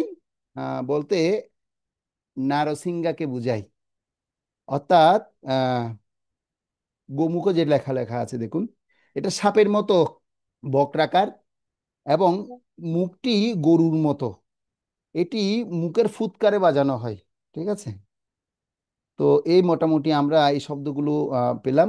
তো অনেকে দেখবেন, আহ সকাপ্রভু কি বলবেন? হরে কৃষ্ণ প্রভু। ডাক্তার বিষয় তো বলে না, ডাক্তার বিষয় জানি, এটা বলেছি, তো যদি ঢাক বলেছি, ঢোল ঢোল ঢাক একই কথা। ওই যে ঢাক, টাং টেটে টেং টেটিং টেটিং একটা আওয়াজ করি, আর কি আমরা ঢিং ঢিং ঢিং ঢিং যেটা বাজানো হয় সেটাকে কি বলা হচ্ছে? হ্যাঁ, সেটাকে ঢাক বাজানো হচ্ছে। ঠিক আছে? ওকে, তাহলে মোটামুটি আমরা শব্দগুলোর কি পেলাম। আমি চাইলে এই শ্লোকে আরো অনেকগুলো কথা বলতে পারি, অনেকগুলো কাহিনী বর্ণনা করতে পারি, কিন্তু আমি অরত্তুক আলোচনা করছি না। তো এরকম অনেক কাহিনী রয়েছে যে একজন সম্রাট ছিল, বিখ্যাত গায়ক ছিল। তো বিশেষ করে মুঘল সাম্রাজ্যের সম্রাটকে তিনি কি করতেন? তিনি গান শোনাতেন। আপনারা সবাই জানেন, নাম শুনেছেন, সম্রাট তানসেনের কথা শুনেছেন। তানসেন কিন্তু প্রকৃতপক্ষে তিনি তার যে গুরুর কাছ থেকে তিনি শিখেছেন। তো তানসেনের কণ্ঠে শব্দ শুনে শুনে সেই সম্রাট অত্যন্ত কৌতূহলী হয়ে গেছেন। তুমি এত সুন্দর গাও কি করে? বলছে আমি কি গাই, আমার গুরুদেবের কাছ থেকে যদি আপনি শুনেন তাহলে তো আপনি পুরা বিমোহিত হয়ে যাবেন। বলছে তোমার গুরুদেবকে তুমি কার কাছ থেকে শিখেছো? বলছে আমার গুরুদেব যিনি, তিনি একজন মহান ভক্ত। মহান ভক্ত তিনি, তিনি ভগবান কৃষ্ণের পরমজন। তিনি সবার জন্য কি করেন না, গান পরিবেশন করেন। বলছে কি বলছো, আমি একজন মুঘল সম্রাট, আমার জন্য তিনি কি গান গাইতে পারেন না? বলছে না, তিনি আপনার জন্য গান গাইবেন না, তিনি শুধুমাত্র ভগবানের জন্য গাইবেন। তো তার তো আপনার গুরুদেবের নামটা কি? বলছে, আমার গুরুদেবের নাম হচ্ছে হরিদাস। তো তিনি বৃন্দাবনে থাকেন। তিনি যখন গান করেন তখন স্বয়ং ভগবান তার কীর্তনে, তার ভজনে, স্বয়ং ভগবান তিনি কি করতে থাকেন? নিত্য কীর্তন করতে থাকেন। তো তানসেনের এই প্রতিক্রিয়া কথা যখন শুনে অত্যন্ত আকর্ষিত হয়ে সম্রাট তিনি হরিদাসকে দেখার জন্য তিনি কি করেছিলেন, স্বামী হরিদাসকে দেখার জন্য গিয়েছেন। তো স্বামী হরিদাস তাকে যথাযথ সম্মান জানানোর পর তানসেন এবং সম্রাট অপেক্ষা করতে লাগলেন, এবং হরিদাস স্বামী তখন ধ্যানে মগ্ন ছিলেন এবং তার চক্ষুগুলো বন্ধ ছিল। কিছু সময় পরে মহান সঙ্গীতজ্ঞ জানতে পারলেন যে তার বিখ্যাত শিষ্য তানসেন তার সাথে দেখা করতে এসেছে। তো স্বামী হরিদাস স্মিত হয়ে এসে তার চোখ খুললেন। তিনি তানসেনকে প্রীতি সহকারে স্বাগত জানালেন এবং তাকে গান গাইতে বললেন, এবং তানসেন গাইতে শুরু করলো। যাই হোক, তানসেন চেয়েছিলেন তার যাতে তার গুরু গান করেন, সেজন্য তিনি ইচ্ছা করে একটু ভালোভাবে গান গাইলেন। তখন স্বামী হরিদাস তানসেনকে সংশোধন করে নিজেই গাইতে শুরু করলেন। হরিদাস স্বামীর গান ছিল ভগবান শ্রীকৃষ্ণের প্রীতিবিধানের জন্য, তিনি শুধু ভগবানের জন্য গাইতেন। তো সেজন্য আমাদেরও অনেক সময় দেখা যায় কি আমরা কীর্তন করি মানুষকে দেখানোর জন্য। মানে কিভাবে কীর্তন করি, কত যদি প্রভু যদি কীর্তন করে কত মাতাজি যেন তাদেরকে আকৃষ্ট হতে পারে, আর যদি মাতাজি যদি কীর্তন করে কত প্রভু যেন দেখতে পারে। তো এই জন্য প্রীতি উৎপাদন করতে গিয়ে আমাদের ব্যাপার হয়ে যায় কি আমরা অন্যদের হৃদয়ে প্রীতি উৎপাদন করতে পারি না। কেননা আমাদের মধ্যে এখানে একটা স্বার্থ কীর্তন আছে। সেজন্য কীর্তন মানে কীর্তন করলে এখানে আমার স্বার্থটা কি করতে হবে? পুরোপুরি কৃষ্ণের চরণে দিয়ে দিতে হবে। আমি কৃষ্ণকে সন্তুষ্টি বিধান করার জন্য কীর্তন করছি। কে দেখছে কে দেখছে না সেটা আমার দেখার ব্যাপার না, কেউ যখন এভাবে মনোযোগ সহকারে কীর্তন করবে, তখন তার হৃদয়ের সাথে কৃষ্ণের সাথে একটা সম্পর্কিত হবে, সে দীর্ঘক্ষণ ধরে কীর্তন করতে পারবে। কিন্তু আমাদের ব্যাপার হচ্ছে আমরা দীর্ঘক্ষণ করতে পারি না কেন? অনেকের সুরলা কণ্ঠ থাকতে পারে, হুম, অনেকে গান গাইতে খুব পছন্দ করতে পারে, কিন্তু তিনি দীর্ঘক্ষণ করতে পারবে না যতক্ষণ না যদি সে যদি কৃষ্ণের জন্য করতে না পারে। সেজন্য কেউ যখন কৃষ্ণের জন্য করবে, সে কত ঘন্টার পর ঘন্টা চলে যাচ্ছে সে বুঝতে পারবে না। শিল প্রভুপাদ তিনি যখন কীর্তন করতেন, তিনি একটানা 6 ঘন্টা কীর্তন করতে পারতেন, 7 ঘন্টা কীর্তন করতে পারতেন। তারপরে আপনারা শুনবেন বৃন্দাবনে একজন কি ছিল, অহিন্দ্র প্রভু নামে একজন ভক্ত ছিল। তো যিনি আপনার দেহত্যাগ করেছেন, ভগবান শ্রীকৃষ্ণের চরণ ধরে দেহত্যাগ করেছেন। তো তিনি বৃন্দাবনে 24 ঘন্টার মধ্যে প্রায় 20 ঘন্টা 22 ঘন্টা শুধু কীর্তন, নিজেই কীর্তন করতেন। তো আপনারা যদি বৃন্দাবনে যদি কখনো যান, বৃন্দাবন কৃষ্ণ বলরাম মন্দিরে উনার স্মৃতি উৎসর্গে করে উনার চিত্রপট সামনে রেখে কীর্তন করতো সবাই, আনক দুল্লুবি সবকিছু বাজি। ভক্তরা 24 ঘন্টায় কীর্তন করেন বৃন্দাবনে। তো আমি কিছু উপমা দিলাম এই জন্যই যে আসলে আমাদের কীর্তন করা উচিত ভগবানকে সন্তুষ্টি করার জন্য। তো এই হরিদাস ছিল এরকম, ভগবানকে সন্তুষ্টি করার জন্য তিনি কি করতেন, কীর্তন করতেন। এমনকি তানসেনকেও তিনি কি করেছেন, সংশোধন করে দিয়েছেন, যে তোমার এই ভুল হয়েছে, তুমি ভগবান প্রীতির জন্য গাইছো না, তুমি আমাকে সন্তুষ্টির জন্য গাইছো, তোমার এই ভুল সংশোধন করা উচিত। তো যাই হোক, এই শ্লোকে আমরা এই সমস্ত শব্দের অর্থগুলো পেলাম। এর পরের শ্লোকে আপনারা দেখুন, এই অধ্যায়ে প্রারম্ভে ধৃতরাষ্ট্রকে সঞ্জয় জিজ্ঞাসা করেছিলেন যে যুদ্ধক্ষেত্রে আমার এবং পাণ্ডুর পুত্ররা কি করলো। তাই সঞ্জয় দ্বিতীয় শ্লোক থেকে ত্রয়োদশ শ্লোক পর্যন্ত তিনি কি করলেন, ধৃতরাষ্ট্রের পুত্রগণ কি কি করলো তার উত্তর প্রদান করেছে। ঠিক আছে, এখন পরের শ্লোকগুলিতে পাণ্ডুর পুত্রগণ কি কি করেছে এখন সঞ্জয় সেটার উত্তর দিন। কত নাম্বার শ্লোক থেকে? 14 নাম্বার শ্লোক থেকে আমরা এখন আহ পাণ্ডব পক্ষের সৈন্যদের কথা আমরা এখন শুনবো। তাহলে এতক্ষণ আমরা কৌরব পক্ষের কথা শুনলাম, পাণ্ডব পক্ষের কথা আমরা এখন শুনবো। সবাই 14 নাম্বার শ্লোক দেখি। তত সে তৈ হয়োর যুক্তে মহতি সন্ননে স্থিতই মাধব পাণ্ডবাশ্চৈব দিব্যৈ শঙ্কৈ প্রদধাতু। দেখুন এখানে দ ধ, দুটো ধ, একটা ছোট ধ আছে আর একটা বড় ধ আছে, তার তু, এখানে ধ, প্রদ ধমু, ধম তু। তো এখানটায় অনুবাদে বলা হচ্ছে অন্যদিকে শ্বেত অশ্বযুক্ত এক দিব্যরথে স্থিত শ্রীকৃষ্ণ ও অর্জুন উভয়ই তাদের দিব্য শঙ্খ বাজালেন। তো আমি এখন আপনাদেরকে দেখাবো। তাহলে এই শ্লোকে আমরা দেখতে পাচ্ছি, আশা করি স্ক্রিন দেখতে পাচ্ছেন, আমি স্লাইড দেখাচ্ছি, দেখা দেখা যাচ্ছে। হ্যাঁ প্রভু, দেখা যাচ্ছে প্রভু, হরিবল। দেখুন 14 থেকে 20 নাম্বার শ্লোক হচ্ছে বিজয়ের সংকেত। 14 থেকে 20 নাম্বার শ্লোক আমরা যা পাবো এগুলো বিজয়ের সংকেত, অর্থাৎ পাণ্ডবদের পক্ষে কি কি হয়েছে। এখন সঞ্জয় তার উত্তরগুলো দিবেন, পাণ্ডবদের পক্ষের কথা বলুন, পাণ্ডবের পুত্রগণের কথা বলবেন। তো এখানে কি কথা বলছে যে এই শ্লোকে দেখুন, আমি একটা স্লাইড দেখাচ্ছি আপনাদেরকে, স্লাইডটা দেখুন ভালো করে।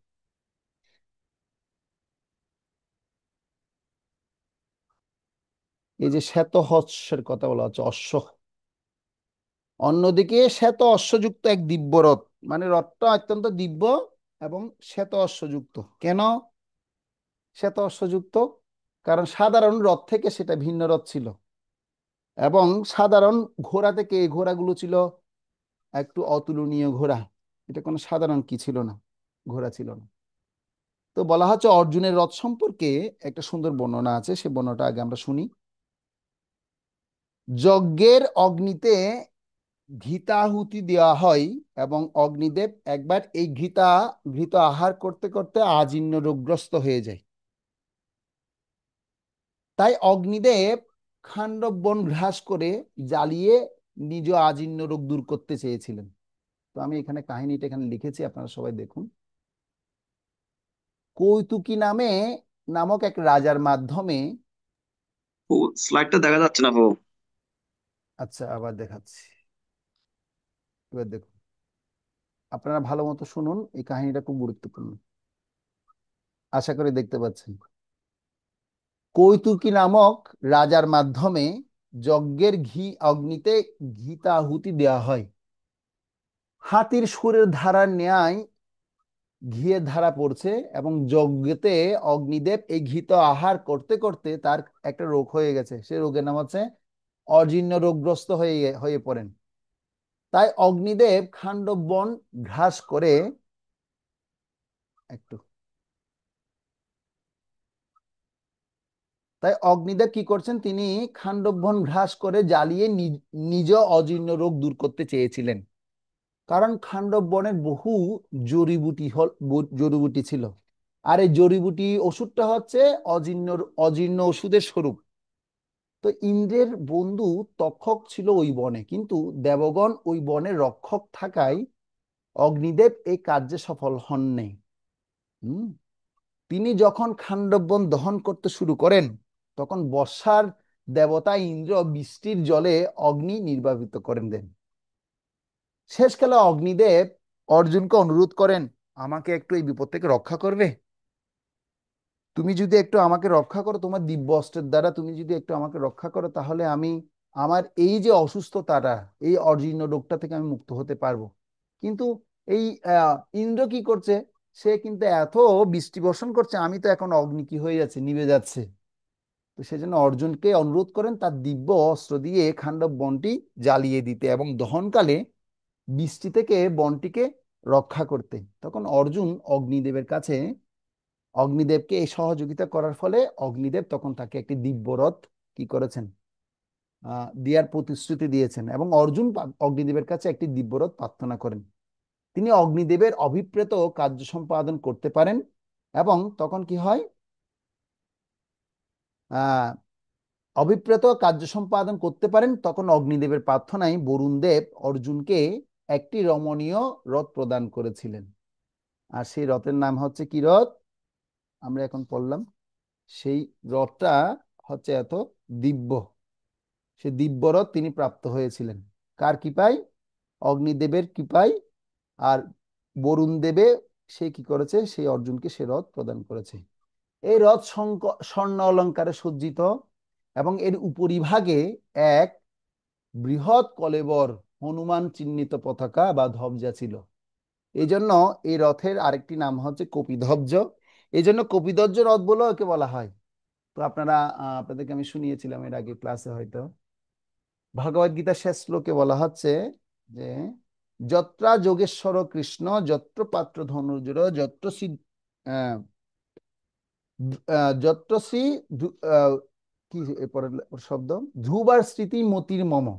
অর্থাৎ যেই স্থানে কি থাকবে, যত্র যোগেশ্বর পার্থ পার্থ অর্থাৎ ভগবান কৃষ্ণ বর্তমান থাকবে, এবং যে স্থানে কৃষ্ণ স্বয়ং থাকবে, অর্জুন স্বয়ং থাকবে এবং কি থাকবে, আহ দ- সেই স্থানে দিব্যরথ যখন থাকবে এবং হনুমান চিহ্নিত পতাকা ধ্বজা যেখানে থাকবে, সেই স্থান অবশ্যই শ্রী এবং সমৃদ্ধি এবং জয় সুনিশ্চিত হবে।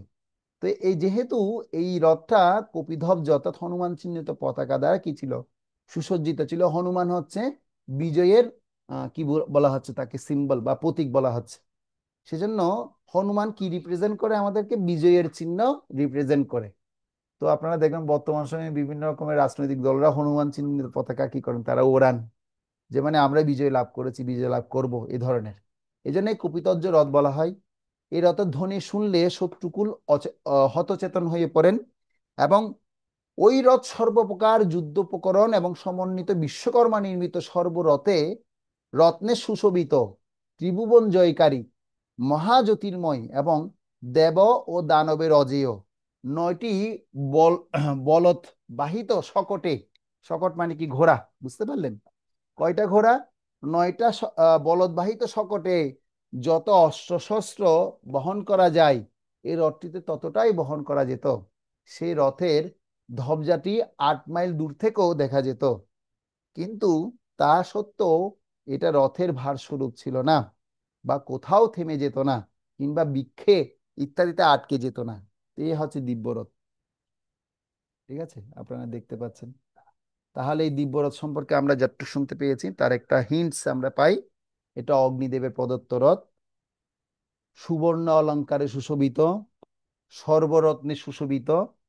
কপিধ্বজ রথের ধ্বনিতে শত্রুকুল কি হন, হতচেতন হয়ে পড়ে, যেহেতু হনুমানের ধ্বনি শুনলে সবাই হতচেতন হয়ে পড়েন। হুম। তো সর্বপ্রকার যুদ্ধ উপকরণ সমন্বিত যত রকমের যুদ্ধের অস্ত্র লাগবে সব অস্ত্র এই রথ কি করতে পারতো, প্রোভাইড করতে পারতো, দিতে পারতো। এবং এটা স্বয়ং আমি আপনি দ্বারা নির্মিত নয়, এটা স্বয়ং বিশ্বকর্ম দ্বারা নির্মিত হয়েছে। এবং ত্রিভুবন জয়কারী মহাজ্যোতির্ময় দেবং দেব এবং দানবের অজেয়। ঠিক আছে। তো তার মানে আমরা এই দিব্যরথের কথা শুনতে পেলাম। এই দিব্যরথ কে প্রাপ্ত হয়েছিলেন? অর্জুন প্রাপ্ত হয়েছিলেন। এবং আহ এই রথ সম্পর্কে আরো বলা হচ্ছে যে 18 দিন ধরে কৌরব এবং পাণ্ডবদের মধ্যে ইতিহাসের যে স্মরণীয় যে ভয়াবহ যুদ্ধ সংঘটিত হয়েছিল, কোটি কোটি মানুষ এবং অন্যান্য প্রাণী নিহত হয়েছিল। যুদ্ধ শেষে কুরুক্ষেত্রে বিস্তীর্ণ ভূমি লাশে ভরে গিয়েছিল এবং চারিদিক দিয়ে লাশ কাটা এবং হাত পা ভাঙা রথ। হ্যাঁ। তো এইরকম পরিস্থিতির কথা বর্ণনা করে একটা সুন্দর কাহিনী বর্ণনা করা হচ্ছে যে যুদ্ধের অবসানে ভগবান শ্রীকৃষ্ণ অর্জুনের রথ তাল চালিয়েছিলেন, তার রণাঙ্গনে প্রত্যাবর্তন করেছিলেন। তবে একটা স্থানে এসে ভগবান রথ থামিয়ে দেন। তার একটা সুন্দর কারণ, একটা কাহিনীও বর্ণনা আছে এই রথের আঙ্গিতে।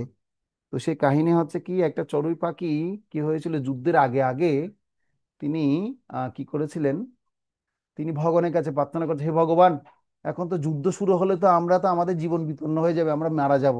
তো ভগবান কৃষ্ণ হচ্ছে এমন, ভগবানের কাছে কেউ যদি কি করেন, শরণ গ্রহণ করেন, তিনি তাকে অবশ্যই রক্ষা করেন। তো ভগবান কি করেছেন, তিনি সে চড়ুই পাখিকে রক্ষা করার জন্য অর্জুনের মাধ্যমে তিনি একটা ঘন্টা চড়ুই পাখিদের গায়ের উপর ফেলে দিয়েছিলেন। আর পরবর্তীতে সেই ভগবান কি করেছেন, সেই রথ চালিয়ে সেই স্থানে থামিয়ে যুদ্ধ যখন শেষ হয়ে যায় সেই পাখিদেরকে তিনি মুক্ত করেছিলেন। তো এই হচ্ছে ভগবানের মানে কি, সেই ভগবানের মানে প্রতিটি জীবের প্রতি কৃপা। সেই কৃপা, কেউ যদি ভগবানের শরণাগত হয়, শরণাগত ভক্তকে ভগবান অবশ্যই রক্ষা তিনি করেন। তার একটা উপমা দেওয়া হয়েছে এই রথের একটু কথার জের ধরে। তো যেহেতু অর্জুনের রথের কথা আমরা এখন শুনলাম, এবং এখানে বর্ণনা করা হয়েছে, দেখুন এই শ্লোকে আরেকটা শব্দ আমরা পেয়েছি যে মাধব সানন্দ স্থিতই। মাধব শব্দটার অর্থ আমরা সবাই কম বেশি জানি। কি বলা হয়েছে? মাধব। এই মাধব শব্দের অর্থ কি? মাধব হচ্ছে যিনি একজন লক্ষ্মী দেবীর পতি নন, সহস্র সহস্র লক্ষ্মী দেবীর পতি যিনি। হ্যাঁ। অর্থাৎ এক ব্রহ্মাণ্ডে লক্ষ্মী দেবী আছেন তাই নয়, অনন্ত কোটি ব্রহ্মাণ্ডে অনন্ত কোটি লক্ষ্মী দেবী প্রকাশিত আছে। সমস্ত লক্ষ্মী দেবী যার পাদসেবন করছেন, লক্ষ্মী সহস্র শত সম্ভ্রম সেব্যমানম গোবিন্দম আদি পুরুষম তমহং ভজামি। সে সহস্র সহস্র লক্ষ্মী দেবীর পাদসেবনকারী হ্যাঁ গোবিন্দকে আমি কি করি, আমি ভজনা করি। তো সেই লক্ষ্মী দেবী, যেহেতু সহস্র সহস্র লক্ষ্মী দেবী যার পাদসেবন করছে, তিনি কে? তিনি হচ্ছেন মাধব, সেজন্য তার নাম দেওয়া হয়েছে মাধব। এই শ্লোকে মাধব বলতে লক্ষ্মীপতি ভগবান শ্রীকৃষ্ণকে বলা হয়েছে, এবং পাণ্ডব বলতে অর্জুনকে বোঝানো হয়েছে। এবং সমস্ত পাণ্ডব যোদ্ধাদের মধ্যে অর্জুনই ছিল প্রধান। পাণ্ডবানাং ধনঞ্জয়, দশম অধ্যায়ের 37 নম্বর শ্লোকে বলা হচ্ছে অর্জুন হচ্ছে নর এবং শ্রীকৃষ্ণ হচ্ছে নারায়ণ ঋষির অবতার। অর্জুন হচ্ছে নর এবং শ্রীকৃষ্ণ হচ্ছে নারায়ণ ঋষির অবতার। মহাভারতের সকল পর্বের শুরুতে নর নারায়ণকে আমরা কি করি, নারায়ণং নমস্কৃত্য নরং চৈব নরোত্তমম দেবীং সরস্বতীং বেশম ততো জয় মুদীরয়েৎ। আমরা যখন প্রণাম নিবেদন করি এই মন্ত্রটা বলি, তো নর নারায়ণ ঋষিকে আমরা প্রণাম করি। তো অর্জুন হচ্ছে নর আর নারায়ণ হচ্ছে ভগবান শ্রীকৃষ্ণ। তো মহাভারতের সকল পর্বের শুরুতে নর এবং নারায়ণকে নমস্কার করা হয়েছে, যে মন্ত্রটা আমি বললাম। সেদিন ভগবান শ্রীকৃষ্ণ, অর্জুন ছিলেন পাণ্ডব পক্ষের সবচেয়ে গুরুত্বপূর্ণ ব্যক্তি। এবং সঞ্জয়ও তিনি গীতার শেষে বলেছেন, যেখানে যোগেশ্বর ভগবান শ্রীকৃষ্ণ, যে কথা আমি বললাম, যত্র যোগেশ্বর কৃষ্ণ যত্র পত্র ধনুর্ধর, যেখানে স্বয়ং পাণ্ডব অবস্থান করবে, হুম, গান্ডীব ধনুক দ্বারে অর্জুন থাকবে, সেখানে সমস্ত বিজয় শ্রী এবং বিভূতি অটল নীতি বিরাজ করবে। তাহলে আমরা এই শ্লোক থেকে এই সমস্ত শব্দগুলোর অর্থ আমরা জানতে পারলাম। ঠিক আছে।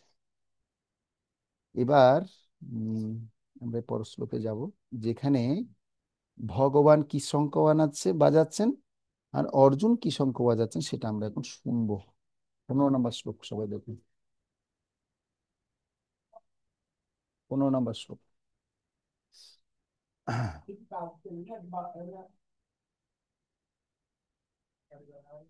পাঞ্চজন্যং ঋষিকেশ দেবদত্তং ধনঞ্জয় পণ্ডং দদ্ম মহাশঙ্খ। আমি উচ্চারণটা কি করেছি দেখুন, দদ্ম। হ্যাঁ, দর সাথে আবার কি আছে, ধ আছে ভিতরে। পণ্ডং দদ্ম মহাশঙ্খং ভীমকর্মা বিকোদ্দরঃ। সর্বনাথ প্রভু এটার অনুবাদ করুন। হরে কৃষ্ণ। শ্রীকৃষ্ণ। আহ তখন শ্রীকৃষ্ণ পাঞ্চজন্য নামক তার শঙ্খ বাজালেন, অর্জুন বাজালেন তার দেবদত্ত নামক শঙ্খ, এবং বিপুল ভোজনপ্রিয় ও ভীমকর্মা ভীমসেন বাজালেন পৌণ্ড্র নামক তার ভয়ঙ্কর শঙ্খ। হ্যাঁ, তো এখন আপনারা বলতে পারেন প্রভু এত কাহিনী আপনি বর্ণনা করছেন, আগে আসলে কাহিনী বর্ণনা করা হচ্ছে কেন? জ্ঞান যদি আপনি যথাযথভাবে জানেন, তাহলে পরবর্তীতে এগুলো আমি আর কনফিউজড হব না। ভগবত গীতায় এই শ্লোকে এই শব্দগুলো কেন চয়ন করা হয়েছে, তাহলে আমার আর সমস্যা হবে না। তাহলে এই শ্লোকে আমরা বুঝতে পারছি যে তখন শ্রীকৃষ্ণ পাঞ্চজন্য নামক শঙ্খ বাজালেন। তো পাঞ্চজন্য নামক শঙ্খ এবং দেবদত্ত নামক শঙ্খের কথা এখন আমরা একটু শুনবো, ঠিক আছে? তো এই শ্লোকে পাঞ্চজন্য শঙ্খটির কোথা থেকে এসছে, তার কাহিনী কি, আপনারা সবাই হয়তো কেউ কম বেশি অনেকে জানেন। পাঞ্চজন্য শঙ্খ হচ্ছে ভগবান বিষ্ণুর হাতে এ শঙ্খ থাকে।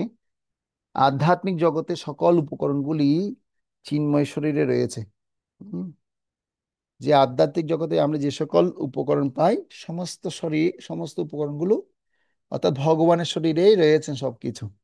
তো আপনারা জানেন যে শঙ্খের কথা আমি একটু আগে বললাম, শঙ্খ ভগবানের হাতে থাকে, তাই না? তার চরণের মধ্যেও সেটা আছে। তো একবার শঙ্কের অহংকার জন্মেছে যে আমি বিষ্ণুর উপরে উপরের হাতে থাকি। তখন লক্ষ্মী দেবী তাকে অভিশাপ দিয়েছেন, অসুর যোনি প্রাপ্ত হও। এত অহংকারী হয়ে গেছে যে ভগবান বিষ্ণুর হাতে থাকো, তুমি অসুর যোনি প্রাপ্ত হও। তখন কি হয়েছে, লক্ষ্মী দেবী তাকে অভিশাপ দিয়েছেন যেহেতু অসুর যোনি প্রাপ্ত হওয়ার জন্য। এই পঞ্চজন নামক সেই দৈত্য কি করতেন, তিনি সমুদ্রে বাস করতেন। আর সেই অসুর কে কে হয়েছে, সে পঞ্চজন নামক অসুর হয়েছে, তিনি সমুদ্রে থাকতেন। আর ভগবান শ্রীকৃষ্ণ যখন তিনি গুরুকুলে ছিলেন, তো গুরুকুলে থাকার সময় তার গুরুদেব তাকে বলেছে, যাও তুমি গিয়ে আহ খোঁজ করো। মানে তার এক গুরুপুত্রকে খোঁজ খোঁজ করার কথা বলেছে। আর খোঁজ করতে গিয়ে তিনি কি করেছেন, তিনি জানতে পারেন যে তিনি গুরুপুত্র হরণ হয়েছে। গুরুপুত্রকে কে নিয়ে গেছে, সেই দৈত্য তার গুরুপুত্রকে হরণ করেছে। কোন দৈত্য? এই পাঞ্চজন নামক দৈত্য। আর এই পাঞ্চজন নামক সেই দৈত্য তিনি সমুদ্রে তার গুরুপুত্রকে নিয়ে চলে গেছেন। ভগবান কৃষ্ণ যখন জানতে পারলেন, তখন সেই দৈত্য তার গুরুপুত্রকে হরণ করেছে। তখন তিনি গুরু দক্ষিণা হেতু তিনি কি করেছেন, তিনি সমুদ্রে গিয়ে সেই দৈত্যকে বধ করেছেন। এবং বধ করে সেই দৈত্য থেকে সে বালককে উদ্ধার করেছে। এবং ভগবান কৃষ্ণ সেই দৈত্যের দেহ মধ্যে যে জাত শঙ্খ রয়েছে, সে শঙ্খ গ্রহণ করে তিনি ফিরে এসেছেন। আর সেই শঙ্খের নাম হচ্ছে কি পাঞ্চজন্য শঙ্খ। যেহেতু পঞ্চজন দৈত্যের দেহ থেকে তিনি সে শঙ্খ পেয়েছিলেন, সে শঙ্খের নাম হচ্ছে পাঞ্চজন্য। এটি হচ্ছে ভগবান শ্রীকৃষ্ণের ব্যক্তিগত শঙ্খ। এ সম্পর্কে আরো আপনারা দশম স্কন্ধে 45 অধ্যায়ের 40 থেকে 42 নম্বর শ্লোকে আরো ডিটেলস আলোচনা পাবেন। এরকম ভাবে ভগবানের ধনুকের নাম সারঙ্গ, এবং ভগবানের গদার নাম কৌমুদকী, এবং ভগবানের চক্রের নাম হচ্ছে সুদর্শন। এ সম্পর্কে ভাগবতের বর্ণনা রয়েছে, আপনারা পড়তে পারেন। এবং ভগবানের হাতের কমলের মতো আরেকটি কমলের প্রতি আকৃষ্ট হয় হংস। ভগবানের ঠোঁটে বিম্বফলের মতো লাল, এবং তিনি যখন শঙ্খ বাজান, তখন তার রক্তিম অধরষ্টের সংস্পর্শে সেটি সে শঙ্খটিও রক্তিম হয়ে যায়। এবং শঙ্খ জীবের অস্থি থেকে নির্মিত হওয়ায় অপবিত্র, কিন্তু যেহেতু সেটি ভগবানের সংস্পর্শে এসেছে, সেটি পবিত্র হয়ে গেছে। শঙ্খ কিন্তু অপবিত্র, সেটা ওই মৎস্যেরই হার, কিন্তু কিন্তু হার হলে এটা অপবিত্র হলো, যেহেতু ভগবানের সেবায় লেগেছে, সেজন্য সেটা পবিত্র। কয়েকদিন আগে আমরা এখানে চেন্নাই বিচে গিয়েছিলাম, ওখানে দেখছিলাম কত রকমের শঙ্খ, বিশাল বিশাল শঙ্খ। তো আমাকে আমাদের সাথে একজন প্রভু এসছে, প্রভু বলছে যে প্রভু এটা হচ্ছে পঞ্চমুখী শঙ্খ। আমি বলছি কি রে বাবা, পঞ্চমুখী শঙ্খের কি? বলছে প্রভু দেখুন এটা উত্তরমুখী শঙ্খ। আবার এদিকে উত্তরমুখী পঞ্চমুখী এ ধরনের কিছু ব্যাপার আছে। তখন আমি আরো কিছু জানলাম। হ্যাঁ, পঞ্চমুখী শঙ্খ নাকি খুব সৌভাগ্যের লক্ষণ। তারপর উত্তরমুখী শঙ্খ নাকি সবসময় পাওয়া যায় না, সবসময় দক্ষিণমুখী শঙ্খ পাওয়া যায়। হুম। তো বলছে এই দেখুন এর মুখটা উত্তরমুখী, এরকম কিন্তু সবসময় পাওয়া যায় না। এগুলো ভগবানের জলসংখ্য হিসেবে ব্যবহার করা হয়, আমরা আরতিতে ব্যবহার করি। ঠিক আছে। তারপর বলা হচ্ছে আহ তেমনি আমরা যদি আমাদের ইন্দ্রিয়, মন, বুদ্ধি, অহংকার সবই ভগবানের সেবায় লাগাই, তাহলে সেগুলিও দিব্য হয়ে যায়। যেহেতু শঙ্খ তিনি একটা অপবিত্র বস্তু, তিনি যদি দিব্য হয়ে যেতে পারে, আমরা আমাদের ইন্দ্রিয়গুলো যদি ভগবানের সেবা লাগাতে পারি, সেটা দিব্য বলে পরিগণিত হতে পারে। তো যতক্ষণ কোনো ব্যক্তি বা বস্তু ভগবানের সংস্পর্শে না আসে, সে বা সেটি কি থাকে, জড় থাকে। আর যখন ভগবানের সংস্পর্শে আসবে, তখন সেটাও দিব্য এবং ভগবানের সেবায় সেটা নিয়োজিত হবে। এবার শুনবো হচ্ছে ধনঞ্জয়। ধনঞ্জয় শব্দটার কথা এখানে মনে করা হয়েছে, দেখুন। পঞ্চজন্যং ঋষিকেশ। ঋষিকেশ মানে ভগবান শ্রীকৃষ্ণের নাম ঋষিকেশ কেন হয়েছে? যিনি ঋষি, মানে ইন্দ্রিয় সম্মুখে যিনি কি করতে পারেন, আমাদের ইন্দ্রিয়গুলোকে যিনি নিয়ন্ত্রণ করেন, সেজন্য সেই ঋষির, যিনি ইন্দ্রিয়ের অধিকর্তার নামে হচ্ছে ঋষিকেশ। দেবদত্ত হচ্ছে দেবদত্ত নামক যে শঙ্খ, সে শঙ্খ ধনঞ্জয় বাজিয়েছে। তো অর্জুনের, এখন আমি কিছু নামের কথা আপনাদেরকে শোনাবো। অর্জুনের 10খানা নাম রয়েছে। কয়খানা নাম? 10টা নাম রয়েছে। তার মধ্যে একটা নাম আমরা শুনছি ধনঞ্জয়, একটা শুনছি পার্থ, একটা শুনছি দ্বিজিষ্ণু, কিরিটি। এগুলো সব কোথায় আছে? ভগবদ গীতা কিছু কিছু জায়গায় রয়েছে। কিরিটি আছে, ধনঞ্জয় বলে, কুন্তি পুত্র বলা হয়, হুম, সব্যসাচী বলা হয়, বিভূৎস বলা হয়। তো আমি এখন 10টা নাম আপনাদেরকে বলবো এবং 10টা নামের অর্থগুলো বলবো। প্রথম নাম হচ্ছে অর্জুন। অর্জুন কেন নাম হয়েছে? কারণ অর্জুনের নামের অর্থ হচ্ছে যিনি সর্বদাই নির্মল। অর্জুন নামের অর্থ কি? যিনি সর্বদাই নির্মল থাকেন, যিনি। তারপর বলা হচ্ছে যে উম যিনি সর্বদাই নির্মল কর্ম করেন, সেজন্য তার নাম হচ্ছে অর্জুন। আর দ্বিতীয় হচ্ছে ফাল্গুন। ফাল্গুন শব্দের অর্থ হচ্ছে যিনি হিমালয় পর্বতে উত্তরী ফাল্গুনী নক্ষত্রে জন্মগ্রহণ করেছেন, সেজন্য তার নাম হচ্ছে ফাল্গুন। তো অর্জুনের জন্ম কখন হয়, কোথায় হয়? হিমালয় পর্বতের উত্তর ফাল্গুনী নক্ষত্রে জন্মগ্রহণ করেছেন। হিমালয় পর্বতে জন্ম হয় কোন নক্ষত্রে? ফাল্গুনী নক্ষত্রে। ঠিক আছে। 3 নাম্বার হচ্ছে জিষ্ণু। জিষ্ণু শব্দের অর্থ হচ্ছে যিনি দুর্দর্শ শত্রুদের জয় করেছেন। দুর্দর্শ শত্রুকে যিনি জয় করেছেন, সেজন্য তার নাম হচ্ছে জিষ্ণু। ঠিক আছে। 4 নাম্বার হচ্ছে কিরিটি। কিরিটি মানে কেন? যিনি কি করেছেন, দেবরাজ ইন্দ্রে প্রীত হয়ে তাকে, যার মস্তকে কিরিট প্রদান করেছিলেন। দেবরাজ ইন্দ্র কি করেছিলেন? অত্যন্ত প্রসন্ন হয়ে তাকে কিরিট প্রদান করেছিলেন, বিধায় তার নাম হচ্ছে কিরিটি। তো যেটা যেটা থাকলে তিনি, তার বাণ কখনো শেষ হবে না। ঠিক আছে। এবং শ্বেতবহন, যেহেতু শ্বেতবহন যিনি কি করেছেন, শ্বেতযুক্ত রথে আরোহণ করেছেন, সেজন্য তার আরেকটি নাম হচ্ছে শ্বেতবাহন। যিনি শ্বেতাশতযুক্ত রথে যুদ্ধ করতেন, সেজন্য তার নাম হয়েছে শ্বেতবাহন। বীভৎসু মানে, বীভৎস শব্দের অর্থ হচ্ছে যুদ্ধকালে কখনো কোনো বীভৎস কার্য তিনি করেননি, অপ্রীতিকর ঘটনা তিনি ঘটাননি। বীভৎস কার্য যিনি করেননি, সেজন্য তার নাম হচ্ছে বীভৎসু। 7 নাম্বার হচ্ছে বিজয়, অর্থাৎ যিনি যুদ্ধস্থলে বীরগণকে পরাজিত না করে নিবৃত্ত হতেন না। তিনি সবসময় বিজয় তার সুনিশ্চিত থাকতো। যিনি যুদ্ধস্থলে বীরগণকে পরাজিত না করে নিবৃত্ত হতেন না, তিনি যুদ্ধ করতে যাবেন, সেখানে সেই ব্যক্তিকে অবশ্যই কি করবেন, পরাস্ত করবেনই। আর 8 নাম্বার হচ্ছে কৃষ্ণ। অর্জুনকে কিন্তু কৃষ্ণ ডাকা হয়। ঠিক আছে। যেহেতু কৃষ্ণের মতোই কি ছিল, কৃষ্ণবর্ণ ছিলেন, এবং কৃষ্ণবর্ণ ছিলেন বলে তার পিতা তার এই নাম রেখেছিলেন, নাম দিয়েছিলেন কৃষ্ণ। ঠিক আছে। এরপর দেখুন 9 নাম্বার হচ্ছে সব্যসাচী। অর্থাৎ তিনি এত এক্সপার্ট, ডান হাতেও তিনি ধনুক চালাতে পারতেন, বাঁ হাতেও ধনুক চালাতে পারতেন। ডান হাত বাঁ হাত দুই দুই হাতেই তিনি ধনুক চালাতে পারতেন, এক্সপার্ট ছিলেন, দক্ষ ছিলেন, সেজন্য তার নাম হয়েছে সব্যসাচী। তো যিনি সব্যসাচী হবেন তিনি ডান হাত বাম হাত দুই হাতেরই কাজ কি করতে পারেন, করতে পারতেন, সেজন্য তাদেরকে সব্যসাচী বলা হয়। আর 10 নম্বর হচ্ছে ধনঞ্জয়, সম্পদ জনপদ যিনি জয় করে যিনি প্রভূত সম্পদ ধন সম্পদ সংগ্রহ করেছিলেন। তো আমরা দেখতে পাই তিনি দ্রৌপদীকেও প্রাপ্ত হন। দ্রৌপদী বিশাল সম্পদ ছিল, তিনি ধ্রুপদ রাজাকে হারিয়ে তার গুরু দ্রোণাচার্যকে সমস্ত সম্পত্তির মালিক করে দিয়েছিলেন। তারপর তিনি যেখানটায় যেতেন সেখান থেকে সে রাজ্যই তিনি জয় করে নিয়ে আসতেন এবং যুধিষ্ঠির মহারাজকে সে রাজ্য অর্পণ করতেন। তো শিল প্রভুপাদ তিনি এই অর্জুন সম্পর্কে বলছেন। তো কি বলছেন?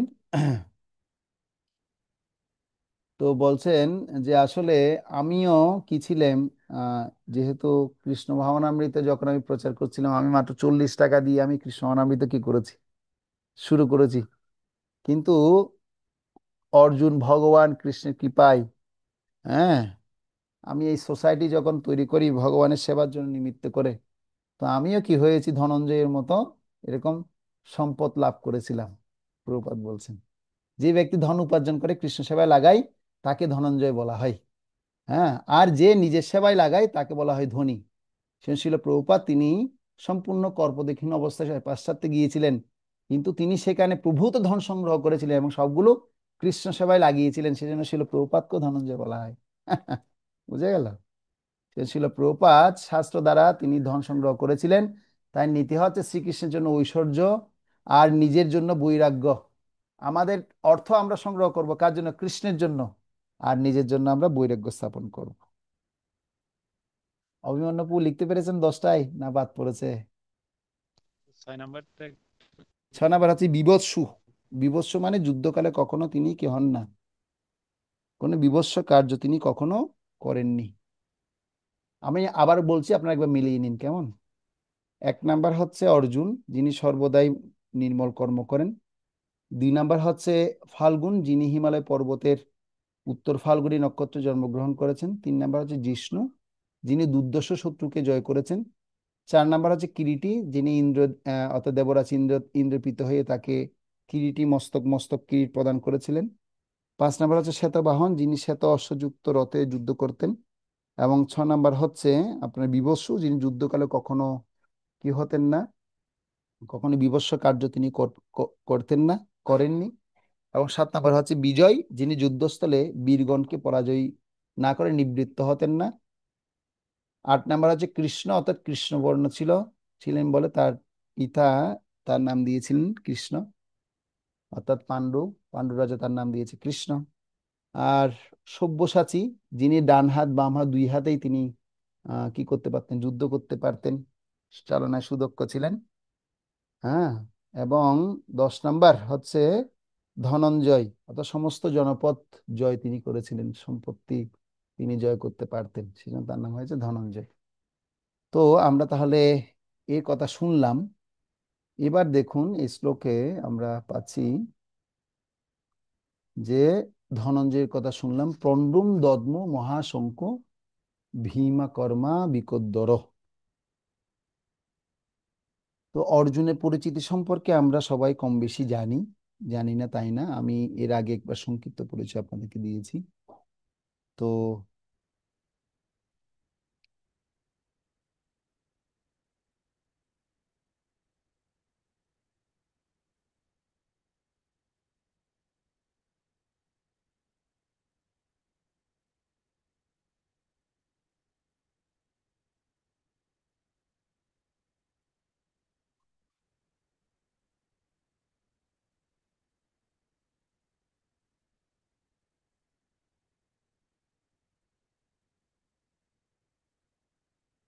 এখানটায় এখন দুটো শিক্ষা আমরা পাবো। একটা হচ্ছে কৃষ্ণের যে শঙ্করধ্বনি দিয়েছেন, এই শঙ্করধ্বনির মাধ্যমে কি বুঝাচ্ছে, কি আমরা শিক্ষা লাভ করতে পারি। একটা হচ্ছে ভগবান কৃষ্ণের শঙ্করধ্বনির মাধ্যমে ধর্ম নীতির সংকেত এবং তিনি একটা বিজয় সংকেত একটা তিনি রচনা করেছেন।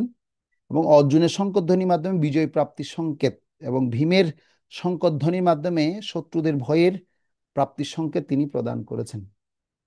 তো তিনটা সংখ্যা থেকে তিনটা পাই নীতি আমরা পাই। একটা হচ্ছে ভগবান কৃষ্ণের সংকটধ্বনির মাধ্যমে ধর্ম নীতি এবং বিজয় নীতি পাই। অর্জুনের সংকটধ্বনির মাধ্যমে বিজয়ী নীতি আমরা প্রাপ্ত হতে পারি, যেহেতু অর্জুনের এক নাম হচ্ছে বিজয়। এবং ভীমের সংকটধ্বনির মাধ্যমে তিনি যেহেতু কোনো শত্রুকে ভয় পেতেন না, সেজন্য শত্রুদের ভয়ে হৃদয়ের ভয় প্রীতি উৎপাদন তিনি করতে পারতেন, সেজন্য শত্রু ভয় প্রাপ্তির সংকেত তিনি প্রদান করেন।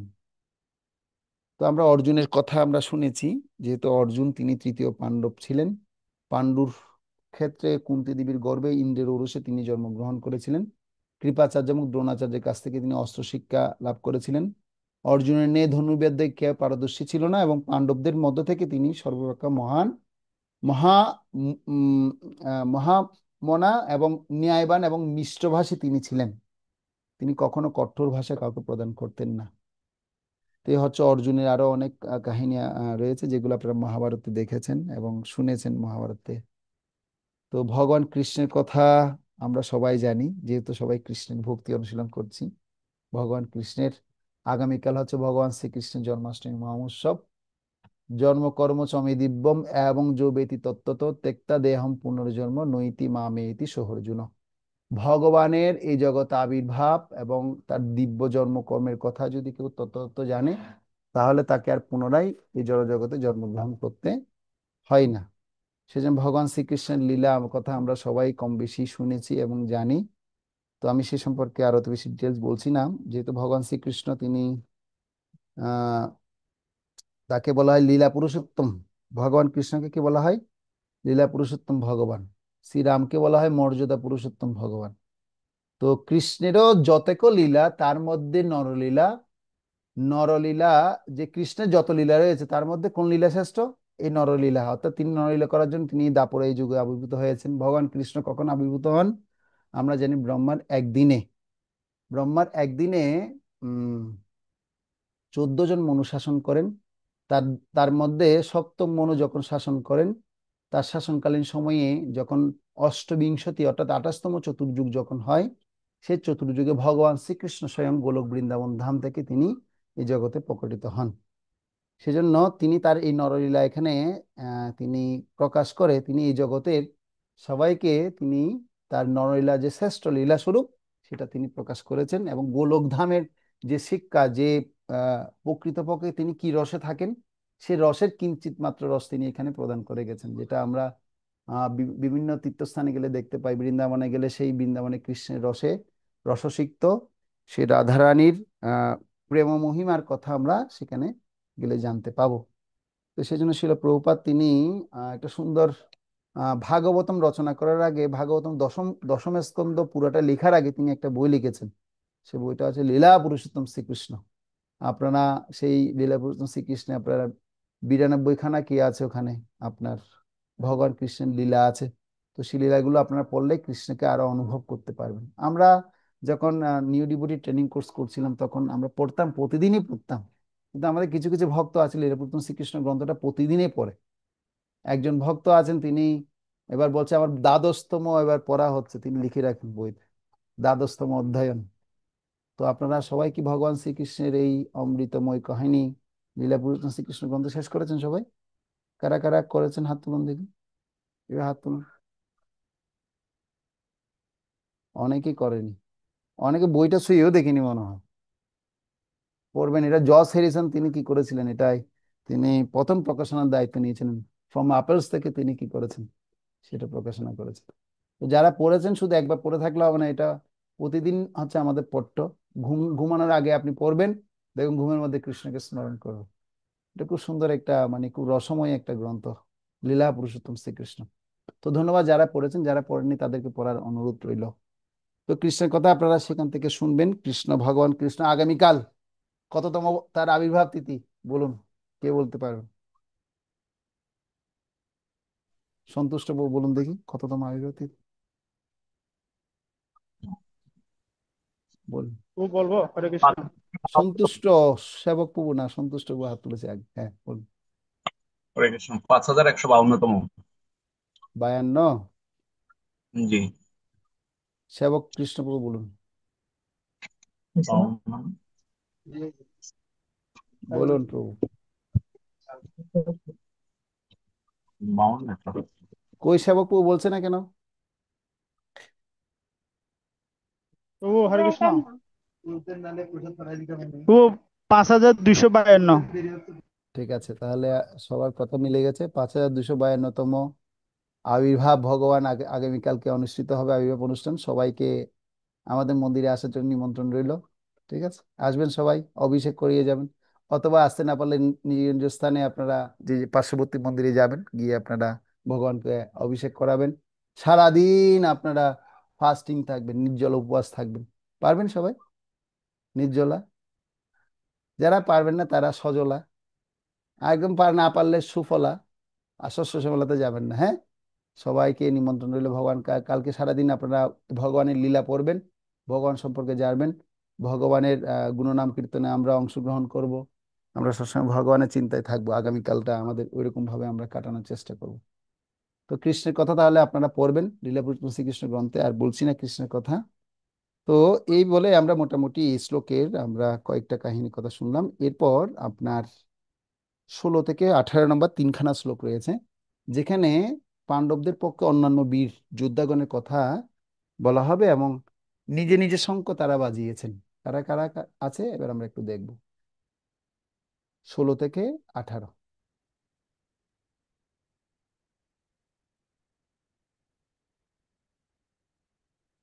আচ্ছা, বিকোধরের কথা, এখানে ভীমসেনের কথা আমি বলেছি আগেই। ভীম চিনি, ভীমকে এক বিকোধর বলা হয়।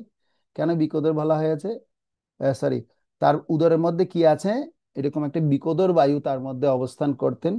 তিনি যা কিছুই গ্রহণ করতেন সবকিছু মুহূর্তের মধ্যে কি হয়ে যেত, হজম হয়ে যেত, তাই না? সেজন্য ভীমকে কি বলা হয়, বিকোদরও বলা হয়। ঠিক আছে, তো তার একটা শঙ্কের নাম বিকোধর। এবার 16 থেকে 18 নম্বর শ্লোকের কথা আমরা শুনি।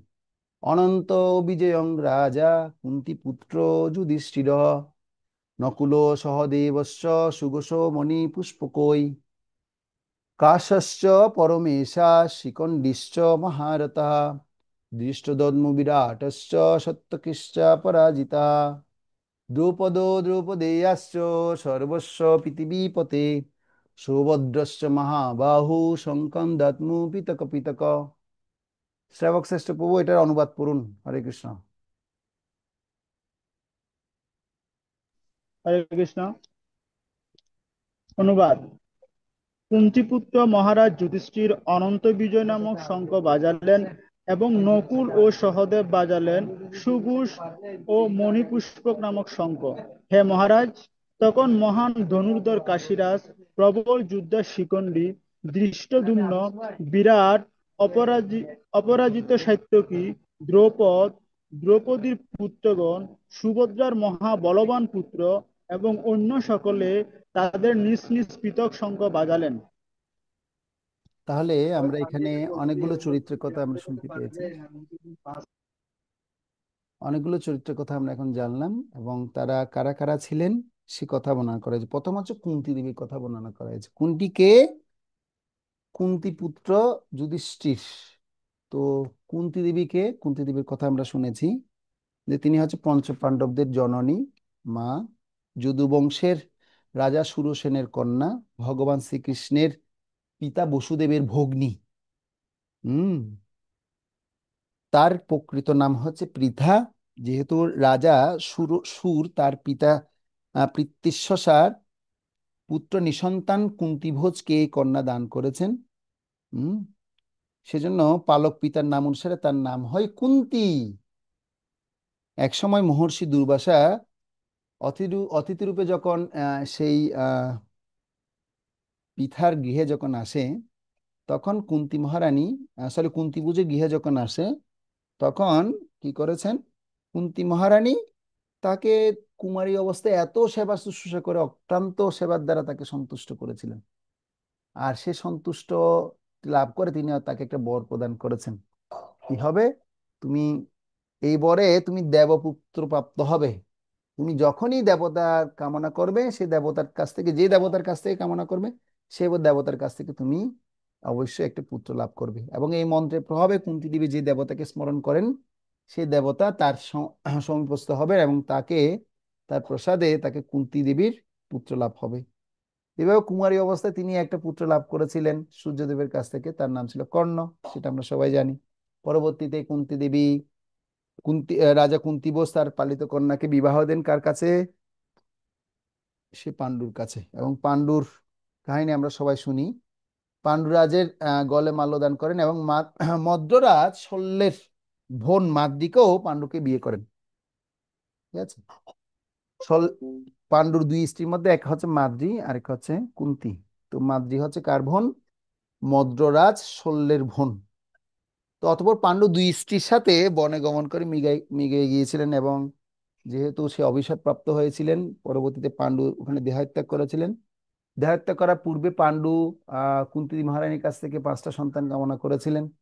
তো 3টা সন্তান বিশেষ করে কুন্তী দেবীর অভিপ্রায় হয়, আর 2টা সন্তান কে যেহেতু কুন্তী মহারানী তাকে মন্ত্র শিখিয়ে দিয়েছিল, এবং আহ, সেই মাদ্রি 2টা সন্তান পাই, নকুল এবং সহদেবকে। তো সেটা আমরা জানি। তো কুন্তী দেবীর মহিমা যদি আপনারা শুনতে চান, আপনারা আহ কুন্তী মহারানীর শিক্ষা নামে একটা গ্রন্থ প্রভুপাদ আলাদা করে লিপিবদ্ধ করেছেন, এবং কুন্তী দেবীর শিক্ষা সম্পর্কে শ্রীমদ্ ভাগবতমে সুন্দর বর্ণনা আছে।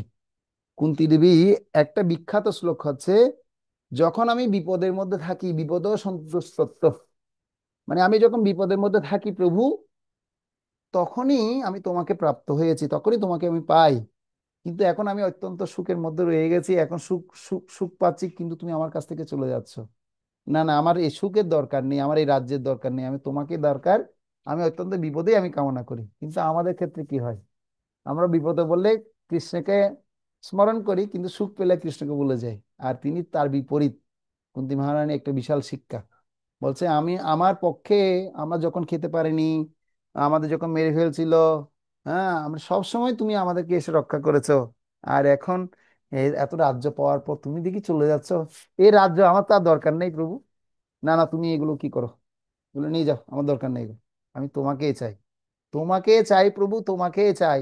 আর কিছু জীবনে পাই আর না পাই।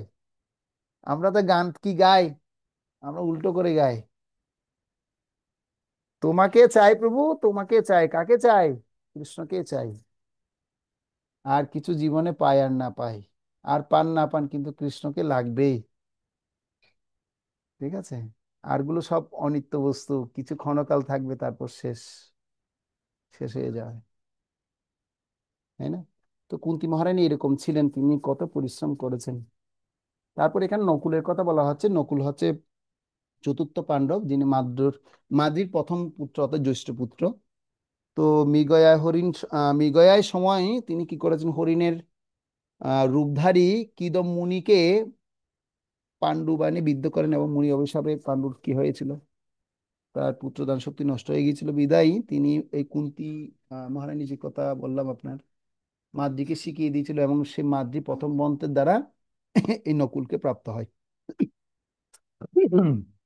সরি। তো নকুলের কিছু বিশেষ যোগ্যতা তার ছিল। ঠিক আছে। তো শতশৃঙ্গী পর্বতবাসী তপস্বীরা মাদ্রির জ্যেষ্ঠ পুত্রের নাম করেছিলেন নকুল। অর্থাৎ মহাভারতে বিরাট পর্বে বলা হয়েছে, পাণ্ডব কুলে তার সমান অসামান্য রূপ আর কারো ছিল না। তার এত সুন্দর সুদর্শন, সে এত সুন্দর ছিল, মানে তার রূপের দ্বারা সবাই আকৃষ্ট হয়ে যেত। হুম। সেজন্য তার নাম হয়েছে নকুল। তো দ্রৌপদীর গর্ভে যেহেতু দ্রৌপদীর গর্ভে নকুলের যে সন্তান হয়েছিল, শাতনিক নামে একটি পুত্র জন্মগ্রহণ করেছিল। এবং দ্রৌপদী ছাড়াও নকুলের আরেকজন কি ছিল, পত্নী ছিল। নকুল দুইটা বিবাহ করেছে, আরেকটা পত্নী ছিল। তো তিনি হলেন চেদিরাজ শিশুপালের কন্যা, অর্থাৎ দৃষ্টকেতুর বোন করেণুমতি। করেণুমতির গর্ভে নিরমিত্র, অর্থাৎ ভাগবত পুরাণে বর্ণনা অনুসারে নরমিত্র নামে নকুলের এক পুত্র তিনি লাভ করেছিলেন। এবং যুধিষ্ঠিরের রাজসূয় যজ্ঞে নকুল পশ্চিম দিক জয় করেছিলেন, এবং মহাভারতের সভাপর্ব উল্লেখিত আছে। রোহিত রোহিতক পর্বতে মহত্তময়ূর নামে যোদ্ধাদের সঙ্গে নকুলের যুদ্ধ হয়েছিল। এরকম আরো অনেক ডিটেলস আছে। তো আপনারা নকুল সম্পর্কে মহাভারতে আরো পড়লে পাবেন। ঠিক আছে। এবং নকুলের প্রতি যুধিষ্ঠির মহারাজ অকৃত্রিম স্নেহ ছিল, এবং তার পরিচয় পাওয়া যায় মহাভারতের বন পর্বে। ঠিক আছে, এরপর দেখুন সহদেবের কথা বলে, নকুল ও সহদেবশ্চ। সহদেব তিনি হচ্ছেন আহ অর্থাৎ কুন্তী মহারানীর পঞ্চম পুত্র, অর্থাৎ পাণ্ডবের কনিষ্ঠ। তো তিনি অশ্বিনী কুমারের, অর্থাৎ আমরা আশ্বিন মাসে যার পূজা করতাম আর কি আগে, অশ্বিনী কুমার দ্বয়ের কি করেছিলেন, কুমারের ওরসে পাণ্ডুর ক্ষেত্রে তার দ্বিতীয় স্ত্রী মাদ্রী গর্ভে তিনি জন্মগ্রহণ করেছিলেন। তো এই অশ্বিনী কুমার দ্বয়ের এই দুই পুত্র নকুল এবং সহদেব। তো সহদেবের বিশেষ কি যোগ্যতা ছিল, তো তিনি জ্যোতিষীর মতো কি করতেন, ভূমিকা পালন করতেন সহদেব। ঠিক আছে, তো তিনি ভূত ভবিষ্যৎ বলতে পারতেন সহদেব, গণনার মধ্যে এক্সপার্ট ছিল। ঠিক আছে, তো এরপর বলা হচ্ছে শিকন্ডি। শিকন্ডির কথা আপনাদেরকে আমি শুনিয়েছি। শিকন্ডির পূর্ব জীবনে ছিল অম্বা। যেহেতু তিনি অম্বা ভীষ্মদেবকে পাননি, তিনি পরশুরামের কাছ থেকে বর পেয়েছিলেন যে পরবর্তীতে মৃত্যুর কারণ হিসেবে তুমি জন্মগ্রহণ করবে, বিষ্ণুদেবের প্রতিশোধ হিসেবে জন্মগ্রহণ করবে। পরবর্তীতে ধ্রুপদ রাজের পুত্র হিসেবে শিখণ্ডী জন্মগ্রহণ করেছিলেন। তো ভীষ্মদেবেরকে কি করেছিলেন তিনি, পরবর্তীতে ভীষ্মদেব তার কারণে দেহত্যাগ করেছিল। ঠিক আছে, তো শিখণ্ডী এক কথায় হচ্ছে তিনি নপুংসক ছিল, তিনি হিজড়া ছিল, হিজড়া। বুঝে গেল, আমরা দেখতে পাই না তো সেরকম। তো শিখণ্ডী তো তার পূর্বে জন্মে অম্বা ছিল, সেটা আমরা মনে রাখবো। এবং ধ্রুপদের স্ত্রী দর্শনারাজ এবং হিরণবর্মার কন্যার সঙ্গে শিখণ্ডীর বিবাহ দেন।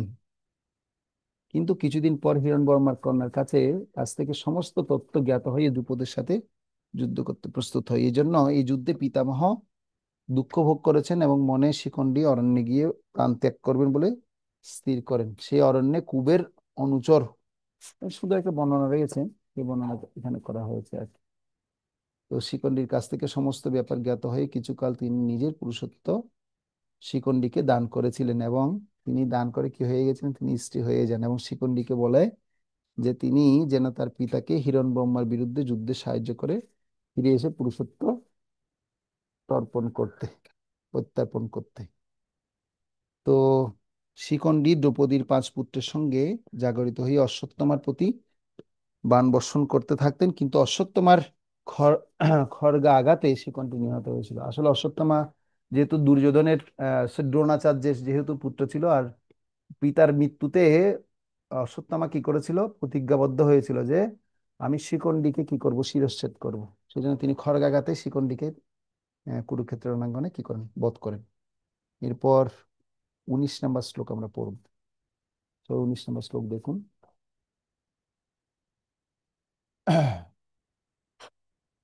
স্বঘোষো ধাতুরাষ্ট্রাণাম হৃদয়ানি বেদারয়ত নবশ্চ পৃথিবীং চৈব তুমুলহ অনুবেণুনাদয়ন। তুমুলহ অভেনু নাদয়ন, অর্থাৎ অনুরণিত হয়ে শঙ্খ নিনাদের সেই প্রচন্ড শব্দ আকাশ ও পৃথিবী ধ্বনিত করে ধৃতরাষ্ট্রের পুত্রদের হৃদয় বিদারিত করতে লাগলো। তো সিংহনাদ, অর্থাৎ এতগুলো শব্দ, এত শব্দধ্বনি, যেহেতু সব ধর্মীয় আহ, অনুভূতি থেকে এই শব্দধ্বনি হচ্ছে, তার মানে ভয় তো পাবেই। তো আমি এটা একটু আলোচনা করব, ভয় মানুষ কিভাবে পায়। তো বিশেষ করে ভীষ্মদেব আদি কৌরব পক্ষের বীরেরা যখন শঙ্খ বাজিয়েছিলেন, তখন পাণ্ডবদের বুক ভয়ে কেঁপে উঠেনি। কিন্তু এই শ্লোকে আমরা দেখতে পাচ্ছি পাণ্ডবদের শঙ্খ, পাণ্ডবদের পাণ্ডবদের শঙ্খানাদে ধৃতরাষ্ট্রের পুত্রদের হৃদয় ভয়ে বিদীর্ণ হলো। পাণ্ডবদের মনে কোনো ভয় ছিল না, কারণ তারা ছিল সদাচারী, ভগবান শ্রীকৃষ্ণের শরণাগত। ভগবানের কাছে যিনি আত্মসমর্পণ করেন, তার মনে কোনো ভয় থাকে না, চরম বিপদেও তিনি অবিচলিত থাকেন। এবার আমি কিছু ভয়ের কথা আপনাদেরকে জানাবো। এ সম্পর্কে একটা সুন্দর শ্লোক আছে শ্রীমদ্ ভাগবতমে, একাদশ স্কন্ধে 2য় অধ্যায়ের 37 নম্বর শ্লোক। সবাই লিখুন, একাদশ স্কন্ধে 2য় অধ্যায়ে 37 নম্বর শ্লোকে বলা হচ্ছে, ভয়ং অদ্বিতয়া অভিনিবেশত স্যাৎ ঈশাত অপেত্যস্য বিপর্যয় অস্মৃতিঃ তন্নায়াত বুদ্ধ অভজেত তম ভক্ত মত্তা কয়েশম গুরু দেবাত্মা। ভগবানের বহিরঙ্গা মায়া শক্তিতে মোহিত হয়ে ভুলবশত যখন কোনো জীব নিজেকে জড়দেহ বলে মনে করে, তখনই ভয়ের উদয় হয়। তো ভয় কাদের হচ্ছে? কৌরব পক্ষের হচ্ছে। কেন? তারা তো ধর্ম সম্পর্কে জানে না, তাদের হৃদয়ে তো কোনো ধর্মীয় অনুভূতি নেই, সেজন্য তার এই ভয়টা খুব কাজ করছে। তো জীব নিজেকে জড়দেহ যখন বলছে, যেহেতু দুর্যোধন সে সবসময় তো এই সমস্ত কিছু প্রাপ্ত হওয়ার জন্য চেষ্টা করছে, তার সাথে যারা মিশে আছে সবাই একই অবস্থা, দেহাত্ম বুদ্ধি। তো জীব যখন জড়দেহ বলে মনে করে, তখনই ভয়ের উদ্ভব হয়। এভাবে ভগবত বহির্মুখ হওয়ার কারণে সে ভগবানের দাস রূপে তার প্রকৃত স্বরূপ বিস্মৃত হয়। মোহের প্রভাবে এই ধরনের একটা ভয়ঙ্কর পরিস্থিতি হচ্ছে মায়া। তাই বুদ্ধিমান ব্যক্তি মাত্রই উচিত একজন যথার্থ সদ্গুরু শরণাপন্ন হয়ে তাকে অবধারিতভাবে আরাধ্য ভগবান বিগ্রহ রূপে স্বীকার করা এবং তাকে জীবন প্রাণ রূপে গ্রহণ করা এবং তার সেবায় আনুগত্যে ভগবানের অহৈতুকী সেবায় নির্ভীকভাবে যুক্ত হওয়া। তো শিল বলদেব বিদ্যাভূষণ তিনি বলছেন, গীতাভূষণ ভাষ্যে উল্লেখ করছেন, সঞ্জয় জানালেন যে যখন ভীষ্মদেব আদি কৌরবেরা শঙ্খধ্বনি করেও রণ উল্লাসে বার্তা জ্ঞাপন করছিলেন, তখন পাণ্ডবদের অন্তরে বিন্দুমাত্র ভয় তারা কি করতে পারেননি, জন্মাতে পারেননি। কৌরবরা যখন শঙ্খধ্বনি করছেন, পাণ্ডবরা ভয় পায়নি, কিন্তু পাণ্ডবরা যখন শঙ্খধ্বনি করেছে, কৌরবরা ভয়ভীত হয়ে গেছে। হুম। তো সেজন্য এই ভয় কাদের কাদের হয়, ভয় কিসে কিসে হয় আমরাও দেখতে পাই। ভয়ে চাণক্য পণ্ডিত বলছেন, একটা নীতিশাস্ত্রের পণ্ডিত চাণক্য পণ্ডিত একটা শ্লোকে বলছে, যত বেশি ভোগ করব, ভোগও যত, রোগও তত। বাল্যসিকে পড়েছেন আপনারা? বাল্যসিকে পড়েছেন? যত ভোগ তত রোগ, আমরা ছোটবেলায় পড়েছিলাম। যত ভোগে ব্যস্ত থাকবো, তত রোগ বালাই হবে। মানুষের বেশিরভাগ রোগ কেন হয় জানেন? বেশি বেশি ভোগ করে বিধায়। ঠিক আছে? সেজন্য চাণক্য পণ্ডিত একটা নীতিশাস্ত্রে একটা সুন্দর শ্লোক বলছে, ভয়ে রোগ ভয়ম, কুলে চ্যুত ভয়ম, বিত্তে নিপলাদ ভয়ম। তারপর মানে দৈন্য ভয়ম, বলে রিপু ভয়ম, রূপে জরা ভয়ম, শাস্ত্রে বাদী ভয়ম, গুণে খলভয়ম, কায়ে কৃত্তান্ত ভয়ম, সর্বম বস্তু ভয়া ভয়ান্বিতম, ভুবি নিন্নাম বৈরাগ্য মেবা ভয়ম। তো এবার কি ভয়ে রোগ ভয়ম মানে কি?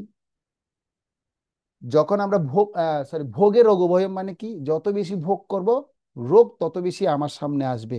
ভোগ করলে রোগ হওয়াটার ভয় থাকবেই। মানুষের হৃদয়ে রোগের ভয় সর্বদাই বিরাজমান।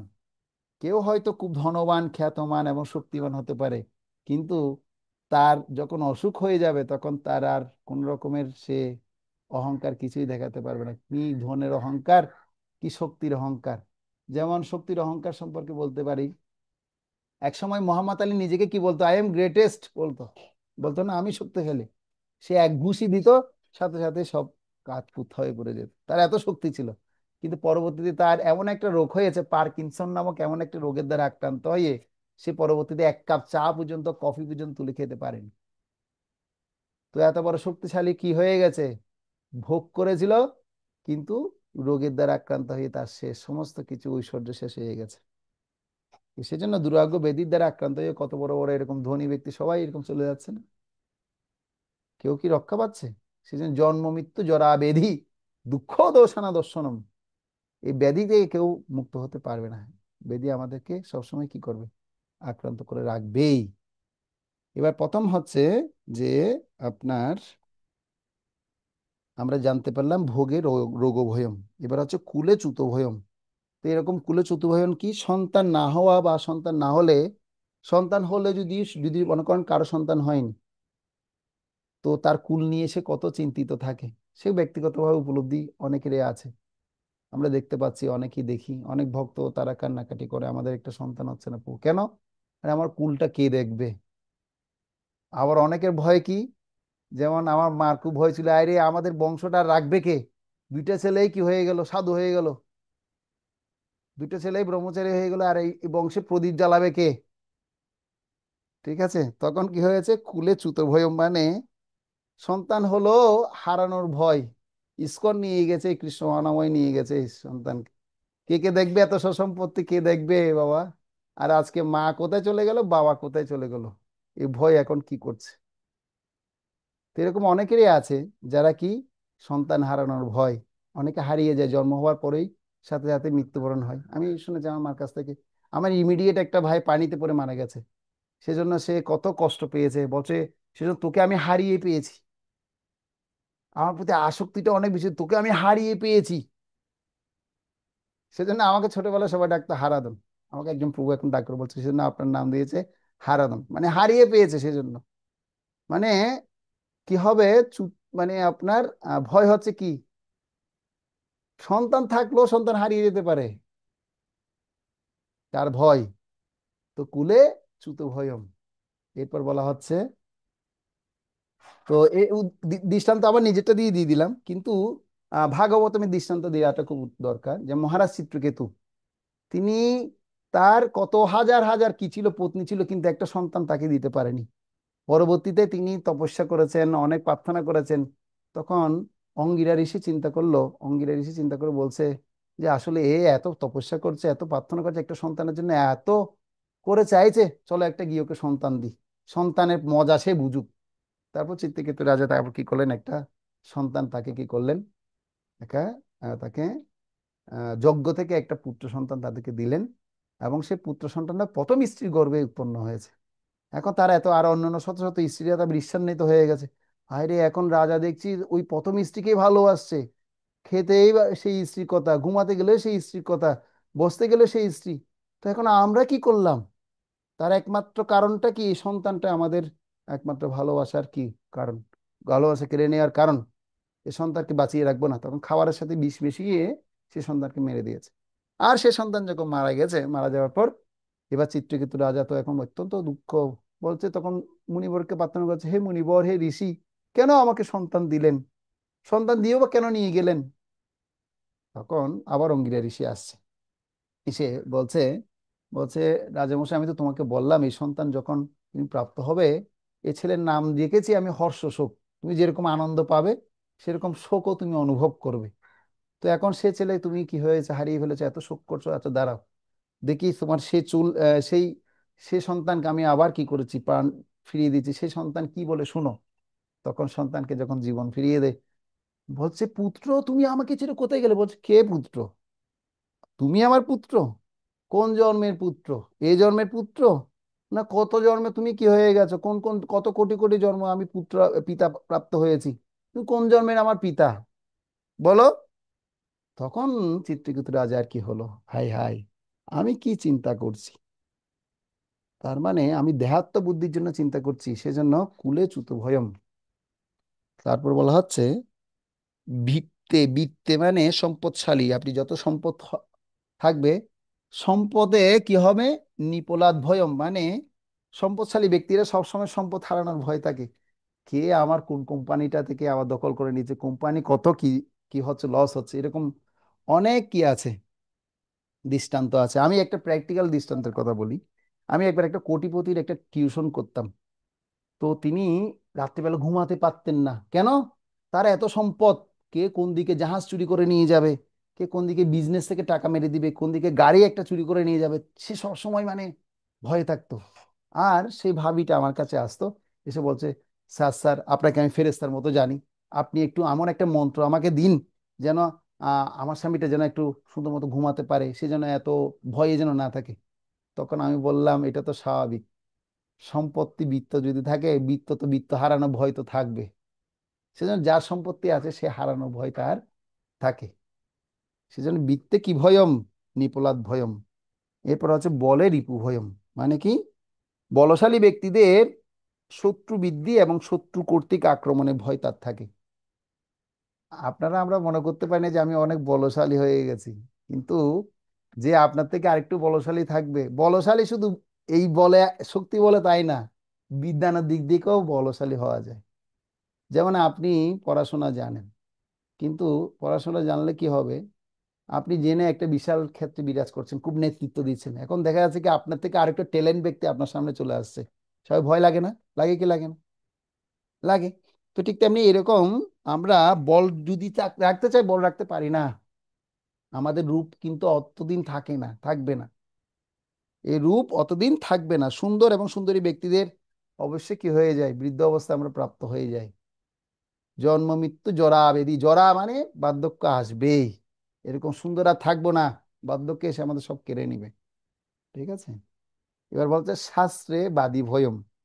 যিনি শাস্ত্র অভিজ্ঞ বুদ্ধিমান ব্যক্তি, তার চেয়ে আরো বুদ্ধিমান শাস্ত্রজ্ঞ যখন আমার সামনে আসবে তখন ভয় পেয়ে যাবে। শ্রী চৈতন্য মহাপ্রভুর কাছে কেশব কাশ্মীরি কি হয়ে গেছে, হেরে গেছে।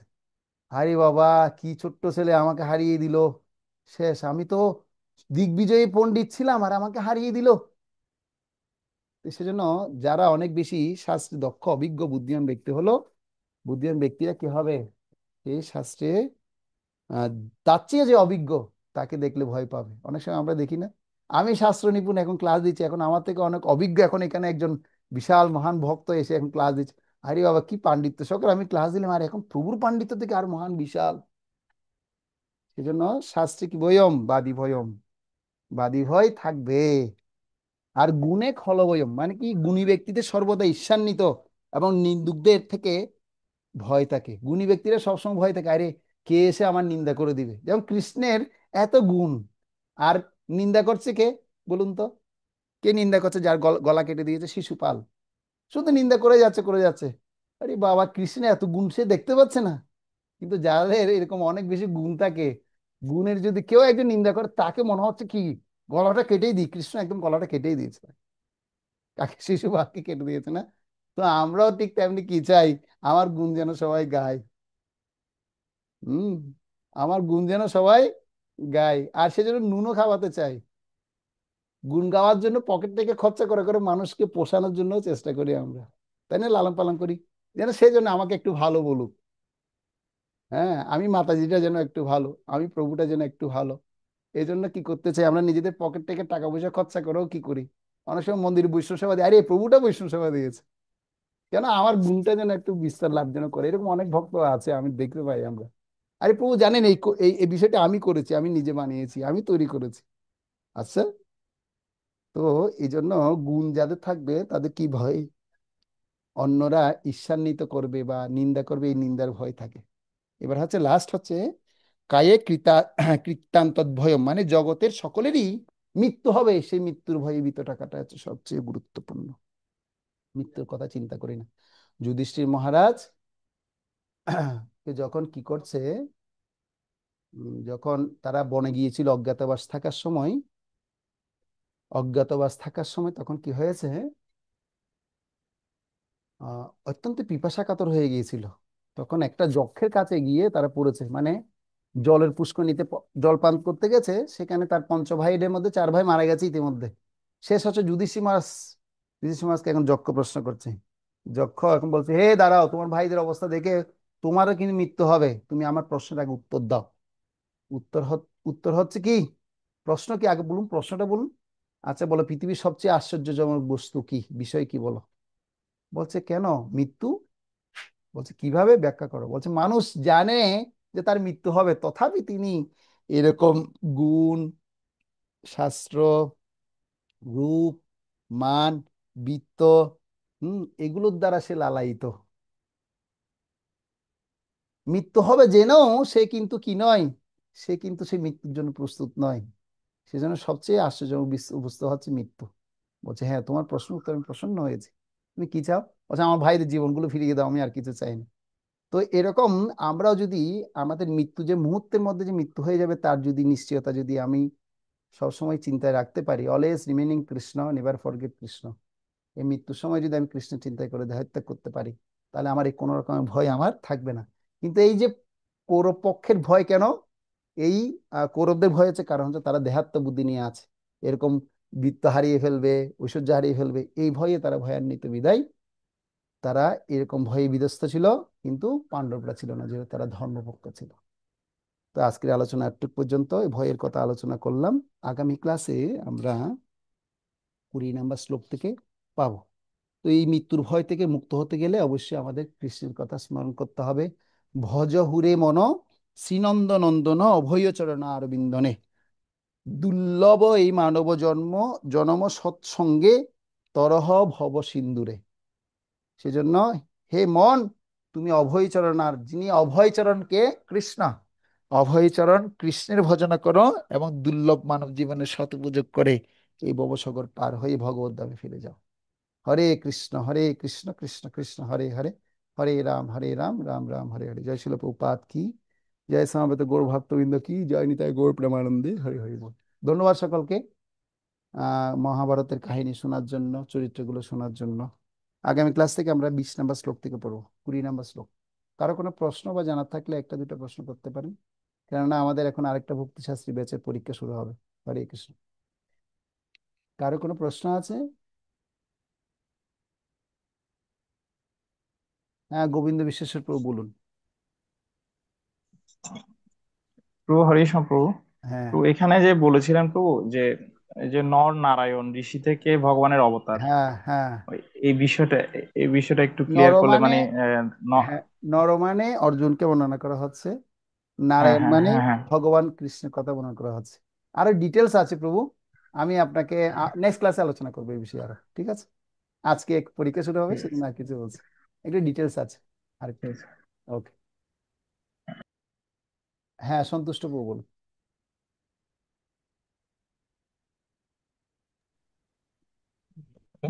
একাদশ অধ্যায়ে একাদশ স্কন্ধের দ্বিতীয় অধ্যায়। প্রভু বলুন, হরে তো কৃষ্ণ। ওই একাদশ, ওই যে উম, ভয় মানুষ কিভাবে পায় এর ভিতর বলছিলেন প্রভু, একটা হ্যাঁ, একাদশ ভাগবতম স্কন্ধে একটা শ্লোকের কথা। হ্যাঁ, একাদশ স্কন্ধে দ্বিতীয় অধ্যায় 37 নম্বর শ্লোক।